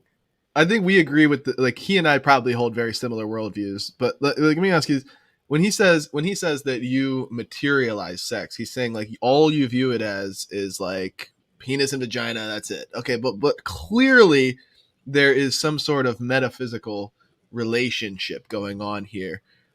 Just like the feelings that you are experiencing, the orgasm itself. For some people, these are not material components, right? Like there's got to be something that can account for the metaphysical experience of sex and the joy that you get from sex, right? Well, I've kind of acknowledged that many times. Like when you have sex, your brain releases oxytocin, so that's what's responsible for the. So then, how could it be a no strings attached kind of thing? How could it just be a fun activity? Because for me and a lot of other guys, when we have sex with a random girl, nothing happens. Like you don't get that kind of connection. Like, dude, if I got connected to every girl, why do you do it? Because it's fun, dude. The same reason that I do any activity. It's a lot of fun. Okay, so that's my point. That was my point from the beginning. Is that you guys are indistinguishable from somebody like Vosh, who is the most degenerate leftist on the internet. The most degenerate leftist on the internet. You're indistinguishable from him because he says the same thing. He says the same thing. Well, first of all, I'm not into banging dudes, so that's one difference between me and Vosh. Doesn't matter. Also, I'm in pretty good shape. You don't know that you won't be next year. No, I'm pretty confident that I won't be into banging dudes, but no, like I think I can assure you that with 100%. The second thing I want to ask, well, what I want to ask him, but I guess we can't. I can probably answer it, but go ahead. Yeah. Okay. Yeah, I'm sorry about that, Alex. I didn't mean to cut the call short. It's just that the exchange went on for a long time. No, it's all good. We have to kind of progress the show, but go ahead. What I wanted to ask was whether he thought there was individuals out there who are capable of just having sex for sex's sake. I would say no. Deep down, as much as, and that's where he said, as much as you may pontificate on this, as much as you may say it out loud that there's no emotional attachment to the sex that you have, deep down inside and through some metaphysical component, there's always an aspect of relationships being built by some means, even if it's only a sliver of a percentage. There's something metaphysically occurring in your brain and in your partner's brain where a bond is being built, and it might not even be a good one. It might be a bad bond, but there is a component of emotion to sex to some degree every single time it takes place. There's no way that it doesn't. So if you fucked some random hooker in Tijuana, you would feel some kind of bond with her? Yeah, well, I mean, like I said, it doesn't necessarily have to be a positive bond. Maybe I look down upon her as I'm doing it and after I'm doing it, but there's still a component of emotion there, and maybe she gets attached to. Who knows? You don't know for sure because like there's this metaphysical component, like I keep saying, that you can't point to in a material world, but you act as if you live in a material world where there is no metaphysic. But then No, well, you there's a acknowledge that. metaphysical world, but there's also a very physical world. I guess the Well, that's going to be the question of your life and the journey of your life is finding out what is it that accounts for this metaphysic that you live in. How is it that we can make sense of the immaterial around us and make more than just a material operation of sex, of penis entering vagina? Like there's clearly something more going on there. And again, really depends on the person. Like porn stars, when they're having sex, I've interviewed a lot of porn stars on my channel. For them, it's just work. They're even the women, even the female porn stars. Yeah, and look at how they all end up. Dude, they've got like AIDS. They've got got STDs. They all got genital warts. HIV has not been transmitted in the porn industry in like a decade. They're super careful with that. You're less likely to get HIV in the porn industry than you are in pretty much. But then look at their lifestyles, dude. Which like, tell one? me, there's a porn star can never be in a relationship. Like, I don't know. Riley Reid, the most famous porn star on the planet. Yeah, dude. Who's her boyfriend, and how often does he get sent links of her porn videos? I guarantee his inbox is full of them. It's not for everyone, right? I'm personally not planning on marrying a porn star, but yeah, porn stars get married all the time. So I don't know what that has to do with anything. Let me move on. Go ahead and finish your point, Alex, and then I have to move on to some of the other Q&A. I'm sorry. Go ahead. I just want to ask them this question. It's a two-part question, but it'll be really quick. Who is your number one female celebrity crush? Who's the female, whatever, celebrity that is just like super attractive to you? Oh, you mean like sexually attractive? Yeah. Honestly, dude, I don't really engage in much pop culture these days. But back when I was more of a normie, I honestly can't even think of it. I don't know, like Megan Fox. Let's just go. Okay, just an easy one. So let's say tomorrow your wife comes to you and she's like, "Hey, I met Megan Fox at the mall. She wants to have a threesome with us." No, we're cool with it. You wouldn't do it? Nope. No, you're not gonna get. See, look. If I said yes, you could look, dude. It would be the easiest fight you ever had. Yo, would you have a threesome with Megan Fox? Oh, you would. You're a hypocrite. Boom, roast. I think if Megan Fox was shaking her booty in your face, you would 100% do it. I think you're. Okay, look, I understand that there are, like I said, there's temptations in the world because evil exists, and something like that would be very hard to resist. Like you put yourself in a situation where you could potentially become unfaithful. Well, it's gonna be hard to resist. It's like how, like, I think, I don't know, you like Kanye. You probably like Kanye. He has a line where he's like, how can you be faithful in a room full of hoes? Like if you go to a strip club and there's girls shaking their ass in your face and you're in a committed relationship, well, like, yeah, it's going to be really, really hard for you to remain faithful. So what you should do is just avoid those scenarios. And that's what I would do. That's what I do. Because I just don't go into it. We've got to move. Alex, I'm sorry. No, I'm not going to do it. No, not doing it. We have to move on, guys. Sorry, we got to move on. Zen, this question is for you, from me. How can you not truly understand the cultural appeal of the manosphere, with Western women being god-awful and basically trash for the most part, as they tend to be these days? And your message is a message of restraint and self-reflection and religion. How the hell do you win? It's a long uphill battle that maybe on this earth we are designed to lose. But I do acknowledge the appeal of the manosphere and of the pickup culture. I do acknowledge that it's appealing and it's fun and it might feel good or whatever, but it is a very difficult battle to win. And how do we do it? Well, we have to live consistently and practice what we preach. So every time Alex tries to say, "Dude, would you fuck Megan Fox? Would you go to a strip club? Would you have sex with a hot girl for $1 million?" I'm gonna have to say no every single time, and I'm gonna have to. But then isn't that really like the body talk? Body being BAWDY, right? The kind of like rough talk you get in a bar that you would be talking with your friends. Like, how many times you've been with a friend where you've been like, if you had the opportunity to fuck so and so, would you do it? It's happened, right? Not recently. Well, Not- not recently, but it has happened, right? Isn't that? I mean, that's sure, kind of an that- yeah. adolescent. It's kind of an adolescent worldview in a way, Yeah. isn't it? Yeah, I think but yeah, you mean like childish? Yeah. Well, I don't mean childish. I just mean that almost a rite of passage. Young men talk a lot about sex. It's on our mind Yeah. constantly, right? Yeah. So isn't this really an appealing message for people? No, I agree that it's appealing but it's exploitatively appealing. It's like doing drugs and, drinking and whatever, like doing things that are destructive that feel good. Yeah, it's appealing. But it doesn't, I don't know if it means like, that doesn't make it good. That's kind of what I'm saying. And what the good is often not the fun thing to do. And it's hard. That's like one of the great challenges of life, is resisting the temptation of what feels good at the time, for what is actually good in the end. So Yeah. Can I just Alex, add something? Yeah, go ahead. I think it's pretty easy once you're married, you have a kid on the way, and you have a lot of casual sex younger, or maybe not a lot, maybe a moderate amount, to virtue signal and be like, "Oh, guys, avoid sex out of wedlock," right? But try telling that to an incel who can't even talk to a girl, or a guy who's like very, socially awkward. That, oh yeah, you shouldn't do it, man. Don't do it. It's like, come on, dude. Like, Alex, was that a question, or was that just? Well, he was No, responding to listen. what you said, which he can do in the Q&A section. I think that's fair. Alex, why would I ever have any respect at all for a woman that allowed her boyfriend or husband to disrespect her by fucking other women? Does such a woman have any self-esteem? My evidence for this, that I know that they probably don't, is how I instantly view willing cucks. I view them as absolute scum. Oh, so is it like? Let me just understand the question. So we're talking about my girlfriend. Like, why would I respect her if she's cool with me fucking other girls, right? Well, you can attribute it to yourself if that's your situation. I think you said that it was, but I'm not attributing it to you directly. This came up in a point in the debate where this was stated that, hey, I'm in a relationship that's not monogamous. However, I'm the person who's allowed to go out and sleep with other women.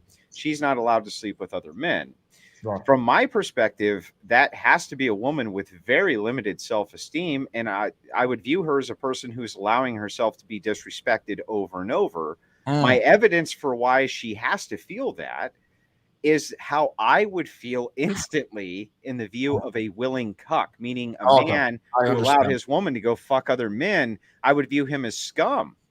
Yeah. Okay, I understand. So I agree with you. I would also have the same reaction when I hear about cucks. Recently, we had someone on our channel who was a cuck, like a literal cuck. He was talking about it, and I couldn't resist feeling that, like, kind of like, I don't know, like disgust for his, like, I don't know, action. So I agree with you. I do think there's some double standards that make sense, and this is one of them. So, for example, why does it make sense that if a man has sex with a lot of women, that's respect, because it's hard, right? And for a woman who has sex with a lot of men, there's no effort. It's the same thing here. I think we men are very territorial, right? We don't really like sharing. I think women are a lot less territorial, and I think it's different. I think this is just an example of a double standard that makes sense. I think it's different when a woman allows her guy to have sex with a lot of men. With a lot of women, I think that takes security on her part, knowing that her guy's not going to leave her. So I think that does not have anything to do with like an insecurity on her part. I think that is actually a woman who's secure, and a woman who realizes that, she understands that a lot of men have a hard time with monogamy, me being one of them. And so we have several options. First option. To follow up on this, I don't mean to cut you off, but I'm trying to move through these quickly. Just to follow up on this very quickly, if I were to come to you and say, I have no respect for your girlfriend because she allows you to fuck other men, would you really have a good argument for why I was wrong and should? I would say, would you prefer to be in a situation where I cannot fuck other girls, where I just have to fuck my girlfriend? If I give you I don't know if you're like married or not, Andrew. Well, this is about her. So right. Why should I respect her? Right, but I'm just saying, what's the better alternative, that she forces me to only fuck her? Well, why would she be with you at all if she allows you? You would think that there would be limited self-esteem for a woman who would allow her man to go have sex with other women. It's the ultimate form of disrespect, isn't it? No, because I think women and men show fidelity in different ways. So I think for women show fidelity through sexual exclusivity, and typically men show fidelity through like making it his girl and being public, and like maybe like some men, not me, but through sharing their resources and stuff like that. So I think men and women show fidelity in different ways. Well, so Alex, just to one more quick follow up on this. I'm not the nicest, kindest man who's ever walked the earth, let me tell you. I'm hard to live with, right? And I'm kind of a bastard at my core. I can't really do it's just how I was made, okay? My wife is literally a saint for putting up with somebody like me because I'm just that way. I'm just not easy to put up with, okay? If I went and had sex with another woman, how would that not be the ultimate disrespect to her, even if I made her agree to it beforehand? Because if she's cool with it and it's not harming her in any way, then what's the harm? Yeah, if you do it right now, like I'm assuming you're in a traditional monogamous marriage, if you go right now and fuck another girl, that is very disrespectful because you're breaking the rules of your relationship. And the rules of your relationship, whether it's explicit or implicit, is that we only fuck each other.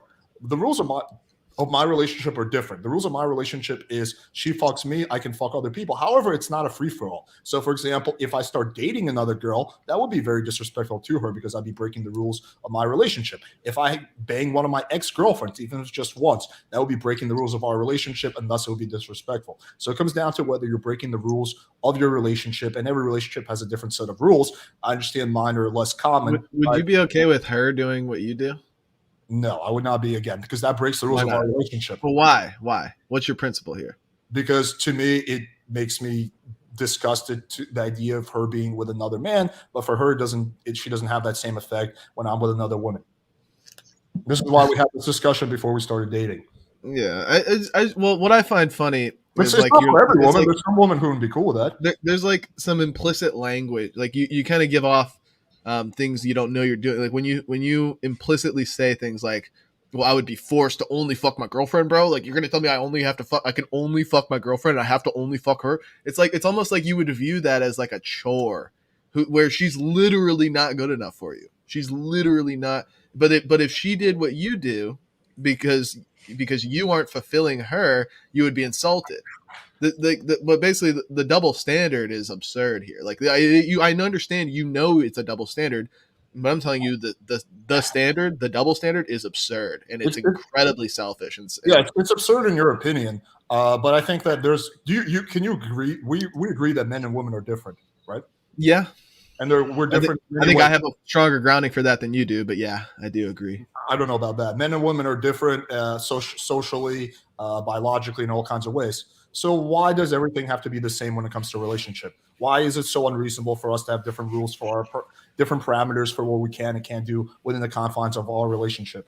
Well, this is where, and I don't want to harp on it for too long, but like this is where like theology does come into play, and like a religious lens does come into play, because the reason that I would tell you that men and women are different is because they have an intelligent designer, an intelligent creator that created them differently, and then also gave them moral prescriptions, gave them moral commandments. But in your worldview, where I guess it's all just chance and there's no intelligibility behind the design of men and women, there's no intelligible distinction, and there's also no intelligible moral constraints in your worldview either. So I can understand why you might view like an arbitrary distinction between the body of the man and the woman, but then say everything that they choose to do is subjective. Whereas I would say that there's an intelligent distinction between men and women, and there's an intelligent moral command for men and women. Right, but is there a difference aside from religion? Is there a difference between men and women? Aside from religion, what do you mean? Well, again, you got to understand the worldview that I come from. This is the consistent and principled Christian worldview, is that all things derive from God. All things, everything, men, women, children, dogs, pigs, live streams, the internet, everything comes from God. Morals, everything metaphysical. So like it's gonna be hard for you to approach me in the lens of like outside of religion. Like I can operate in your worldview, but when you ask me like, are men and women different aside from religion? Well, it's like, no, I view everything through the lens of Christianity. So like, how could I answer no to that? Okay, maybe we're just operating in two completely different sets of software. But yeah, man, like aside from religion, I think there's some very tangible differences between a man and a woman. We have there are tangible differences. they Yes, have I a agree with vagina. that. We're strong. If that's what you're asking, then yes. If you're just saying like there's a physical difference, like men, XY, XX chromosome, yeah. Well, obviously, Right. yes. So Okay. why is it so unfeasible for there to be different standards when it comes to our roles in the relationship? Like because it's not, there's no coherent grounding to it. Well, like you would say that it's normal for a man to go out, work, and provide for the woman to stay home with the kids, right? Sure. Right. I mean, I don't know. Normal, no, but like, should it be the way that case? Yeah, that's a double standard, is it not? Well, I think we have different roles in society. Yeah. Exactly. So it's a double standard that makes sense. It's the same thing here.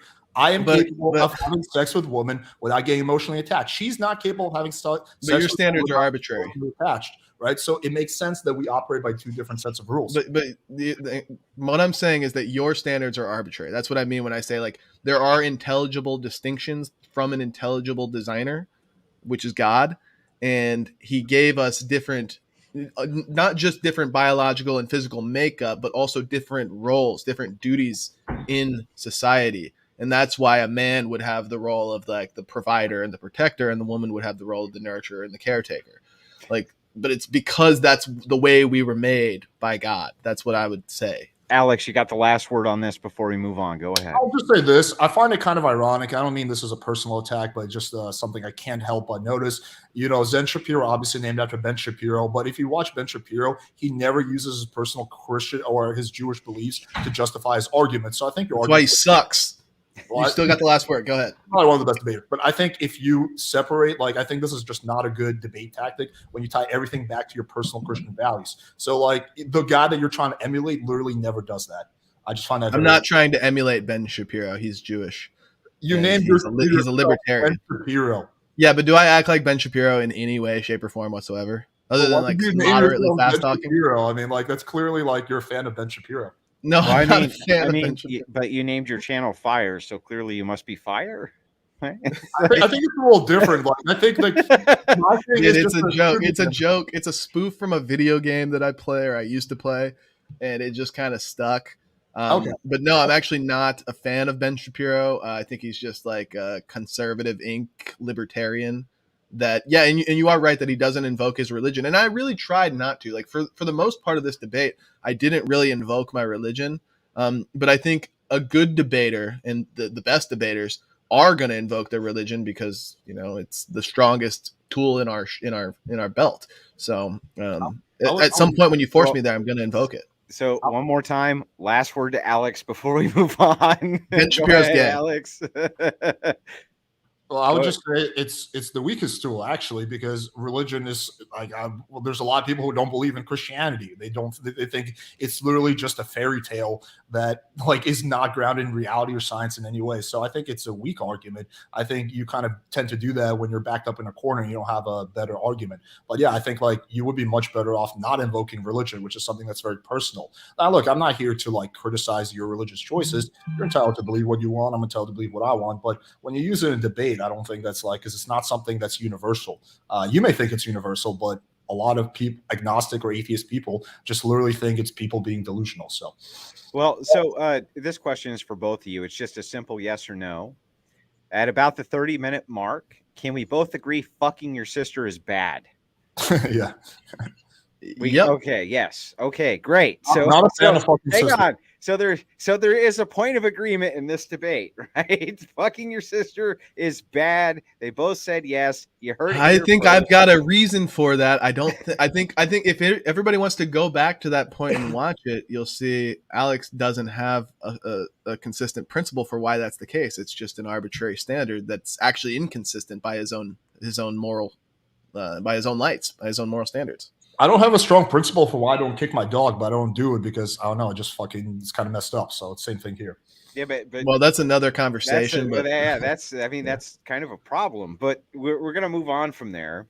When you talk about the pitfalls of promiscuity, Alex, aren't you contributing to the rates of single motherhood by asking men to do hookup culture? I mean, clearly this isn't the type of thing you would expect a responsible man to do, right? Yeah, so I think that's the misconception that has been going on throughout this debate. I don't actually tell men to do hookup culture.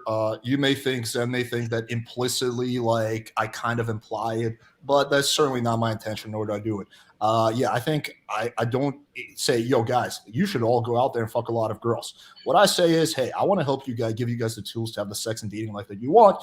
If a guy wants to have lots of casual sex, great. If a guy wants to get married, great. If a guy wants to get a girlfriend, great, right? So again, so I'm not preaching for guys to go out there, fuck women, get them pregnant, and then bounce. Like that's just not what I'm advocating. I think people should be able to make up their own mind and what they want to do. So I think that it's also, I believe in treating people like adults. So if a woman wants to go out and have unprotected sex with a stranger, then that's her prerogative. She can do that, but that has consequences, right? And I think she's the only one. If a woman gets knocked up, unless it's like rape or something like that, then that is her fault. Right? That is her fault. She should take responsibility for that. That's not the fault of some random YouTuber who made a video that maybe helped the guy that she wanted to date with get game. That was her decision. Yeah, but she made it. Can you think of anything that you could possibly do to a young man that would be worse than having him knock up a woman that he's never going to marry and doesn't even really like, and only had sex with her just because he thought she was hot? And then he has this enormous responsibility for the rest of his life that he's tied into. And this happened because he followed your advice. Well, I mean, he clearly didn't follow my advice then, because I tell men to be careful with that shit. You don't want to get a girl pregnant. I mean, condoms break, right? Shit happens, right? I mean, it's going to happen yeah, eventually. But the if 10,000 people follow your advice to the letter, there's going to be fuck ups. I mean, right, but the exception doesn't make the rule, right? So yeah, if like 1 out of 10,000 people gets a girl pregnant, but 9,999 people lives were improved, I'm okay with that. Just like I don't think a hardware store should feel guilty if one crazy motherfucker came in, bought a chainsaw, and used it to kill people. I think their business model is still okay because they helped a lot of people find hardware. Well, you must be super pro gun then. Me? I'm fairly neutral on guns. No, you better be super pro gun with that argument, because if one fucking outlier takes an M16 and mows down a school, you can't base everything in the gun industry on that, right? Well, I've never argued for banning guns or anything like that. I just think we should have. It's just a joke, bro. Stricter background checks. I'm just messing around with you. Yeah, I got you. just kidding with you. Okay, so at the 50-minute mark, Alex, you said, it's pretty much a social norm to get married. But Alex, you have to concede that the marriage rate failures have skyrocketed, and pickup culture is not helping with that. I would actually argue the opposite. I think pickup culture is helping with that. I think pickup is, especially the manosphere, is teaching men the tools how to choose their partner from a place of abundance. So if you're in a complete place of scarcity, you don't know how to talk to women, you have no women in your life, you're going to pick the first girl that comes along that's willing to date you or fuck you or whatever, right? But if you have an abundance of women, right, then you could pick the one that has the best qualities for a long-term relationship. So I would argue that's helping rather than hurting. Can I take a piss real quick? Absolutely. Give me like 1 minute. Someone in Alex's chat says, I say it's a joke anytime Alex refutes anything that I say. But I think that's the first time I said it was just a joke. So that guy's clearly a fucking idiot. And if I were Alex, I would boot him out of my chat just for being fucking stupid. But since I'm hosting it, I'm not going to do that, right? Not going to do that. All right, grilled meat. What kind of issues Hey, do you shut up. I'm getting to the fucking questions, Zen. Yeah, let's As it is, I'm so disappointed in you. No, I'm kidding. Well, wait, I shouldn't say that. If that's the second time, that will validate the chatter, right? So from the secular worldview, Zen, this is problematic because you're trying to convince a person who is telling you, look, why should I care? Why should I care? This is a great gig for Alex, right? He's got a chick at home, services his every need. He goes out, he humps a bunch of other randos whenever he feels like. He kind of does whatever the fuck he wants. What in the world can you possibly say to him that would change his mind from that?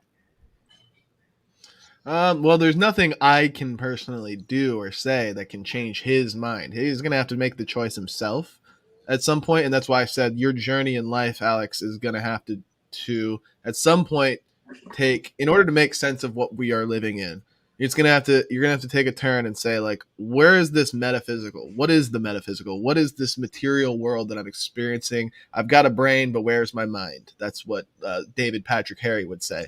I see where my brain is. I know where my brain is, but where is my mind? It's metaphysical. There's something going on that we can't touch and hold on to. And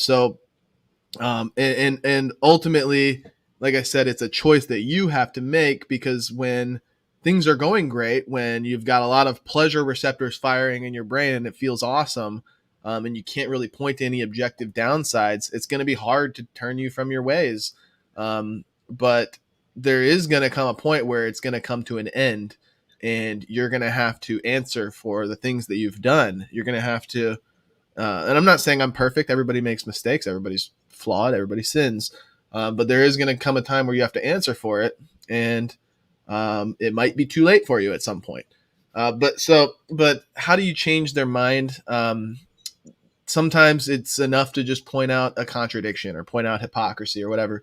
But some ways I like to point out to people is, like, there are moral standards that you do care about. Obviously, like you would say that, like, stealing is wrong. Okay, well, or that rape is wrong. Well, you're going to have to, again, have an account for where morals even come from. Where do moral standards come from? And why do I care about those, but not these? Why do I care about this moral standard of stealing being wrong, but I don't care about this moral standard of sexual promiscuity? Whatever it may be. You at some point, like, you have to face your intellect and say, why do I care about anything at all? Well, why should I care about that? Well, why do I care about anything to begin with? And the answer, if you're really approaching with an open mind and an open heart and seeking truth, it's going to bring you to one place, and that's Christianity, because it's true. But that's why I always invoke it. I know you said, like, well, I don't believe in that. Well, okay, like, that's not actually a retort or a rebuttal to what I'm saying. You're saying, well, I don't believe that, or I don't like that. Well, it's the only account. It's the only consistent and universal account for all of the metaphysical experiences that we have. So, but if Christianity was the only unifying factor, then there would be no ethical Jewish people, or no ethical Muslim people, or no ethical agnostic people, or no ethical, like, atheists. Well, you can act ethically. You can act that's why, I mean, like, in the Christian nationalist worldview, what we actually prescribe is not a theocracy. We don't want to command everybody to go to church every single Sunday, or else you go to jail. We just want you guys to abide by our moral standards and live live out the morality of the Christian lifestyle. And it's like, even if you don't believe in the Christian God, you could still be monogamous and only have sex within marriage, or you can still not commit a rape. You know what I mean? Like, you don't have to be a Christian to just act in accordance with the moral standards. So yeah, I think that ironically is the reason why religion has been on a decline every single year, is because of what you just said. Basically, you're trying to impose your worldview on other people. And I think people are pretty sick and tired of that. I think people want to make their own decisions, live their own life. Everybody imposes their worldview on everybody. No, but you just explicitly said you're doing it to your girlfriend. I want you, right, but she's free. I'm saying, hey, listen, babe, this is what I want, and she's free to make her own mind. Other girls might not have made the same decision, versus you're saying, hey, I want everyone, whether my friend or anyone, to live by my set of values that come from this book that was made 2,000 years ago. Well, what do you say to a rapist who's like, well, I want to commit rapes, and you're like, no, law says you can't, and I'm going to impose that law on you. Aren't you imposing yourself? Like, is it bad in principle to impose your worldview on somebody? Is it bad to do that? Right, but we have a legal system that we all agree to live under, versus America was founded. I didn't agree to that. Where did I get mine? You're an American citizen, so you have to. Yeah, but I didn't sign up for that. I was just kind of born into it. So then move to a different country. It's illegal everywhere. I can't. Right, but well, I'm sure you can find a country where doing fucked up shit, can where under the radar. I don't know, man. Go to Somalia. They're anarchists. I'm sure you can get away with a lot of rape or whatever. Okay. What's that? Somalia is not an anarchy. Yeah, but even if I think they're probably the closest thing to it. It's pretty close. Yeah, it's a bunch of. It sucks there. How is it over there where there's no that's what I'm saying. Okay, we live in a civilized society, but America was founded on the idea of separating church from state. That is the founding message of America. No, it wasn't. That's not accurate. How is that not accurate? Where's that written? All the people who wrote the Constitution were what's the term, deitist or whatever. Deist is what Yeah, you're not looking all of for. them. It's not Not all of them. correct. Okay, I mean, I'll have to look some sources up. Yeah, man, this is actually a major. I'll tell you, this is a major. The word you're looking for is deists, and there were deists who were signers of the Constitution for sure, but it was in no way a majority. You got to understand the Constitution had thousands of contributors, who aside from just the signers themselves as well. But yeah, there were some deists. I think that there was around 10 or 13 deists. I mean, there's a reason I think why the First Amendment is Congress should make no law respecting an establishment of religion or prohibiting. So the America was founded. The First Amendment is basically saying that we're not going to infringe on religion and vice versa. Well, it's saying that Congress can't make a law that gives preferential treatment to singular religion over another. Then there's Article 6. There's a whole separate debate. Article 6 of the United States Constitution provides that no religious test shall ever be required or qualification to office or prior to the state. That's weird. That's actually interesting. What if I was like a demonic Satanist who like wanted murder? Like, I know that's not what the Church of Satan actually believes, but like if let's just say I've created my own religion that wanted like murder to be normal and legal, but then like there's a law that says murder is illegal. Like, wouldn't that be infringing upon my freedom of religion? Like, wouldn't that be a little weird? I mean, I don't know. Like, this is why separation of church and state, freedom of religion. There'll be a weird contradiction. I mean, I think U.S. law probably supersedes all, right, as far as I understand. But yeah, that's why it's based on the Constitution. This is such a different. What I'll tell you to wrap it up. It's just to like. Dude, we're going way the fuck out into no man's land. I want to say this though. I want to say just to wrap it up. Better tie it in to okay. I will make it so it doesn't even need a response. I'm just telling you, like, it is a major red pill moment, like a truly red pill moment of like the truth when you learn what the separation of church and state actually means, and that it's not in our Constitution. It's not actually ingrained anywhere. It's just a concept. It's just an idea that doesn't actually apply to any country. Every single country is integrated with the church and was founded upon a church. Okay. Well, thanks for that. I want to get to the super chats real quick. We had from Nico Pluto. He's a longtime supporter of the Crucible. We always appreciate him. Get the ones up in chat for Nico Pluto. He's been here almost since the beginning. My God, what a great guy. He says, thank you, BPF. You're the man. I wanted to read that out. Plus, it makes me feel good about myself. Fuck you. Sometimes I just like, it's nice to have a little bump, right? So Markoth says, I skip the opening music every time. Well, fuck you, Markoth. We go out of our way. We make this awesome music. And he's like, I skip it every time. What a prick. This was the one time in the studio production of the music that there was an echo that it had to be stopped. And he skips it anyway. What a prick.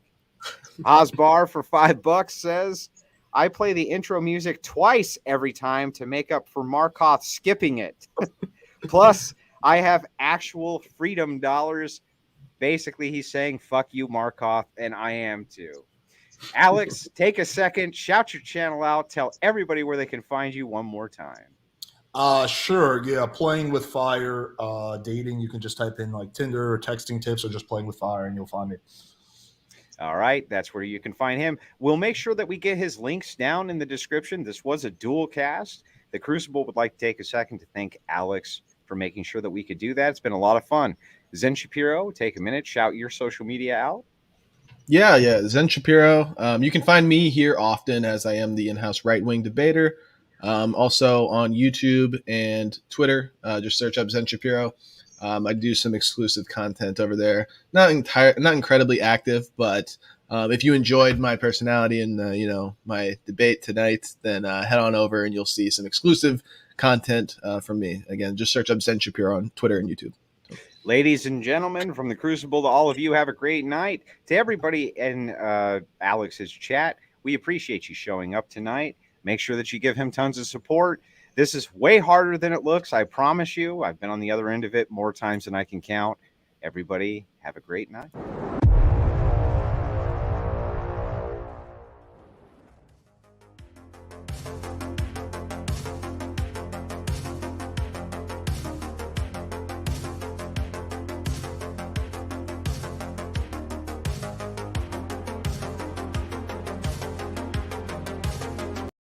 Oh, wait, and fuck all of you. Guess what else? We got Sticks and Hammer and JF Gary Epi coming up Thursday. Now have a great night.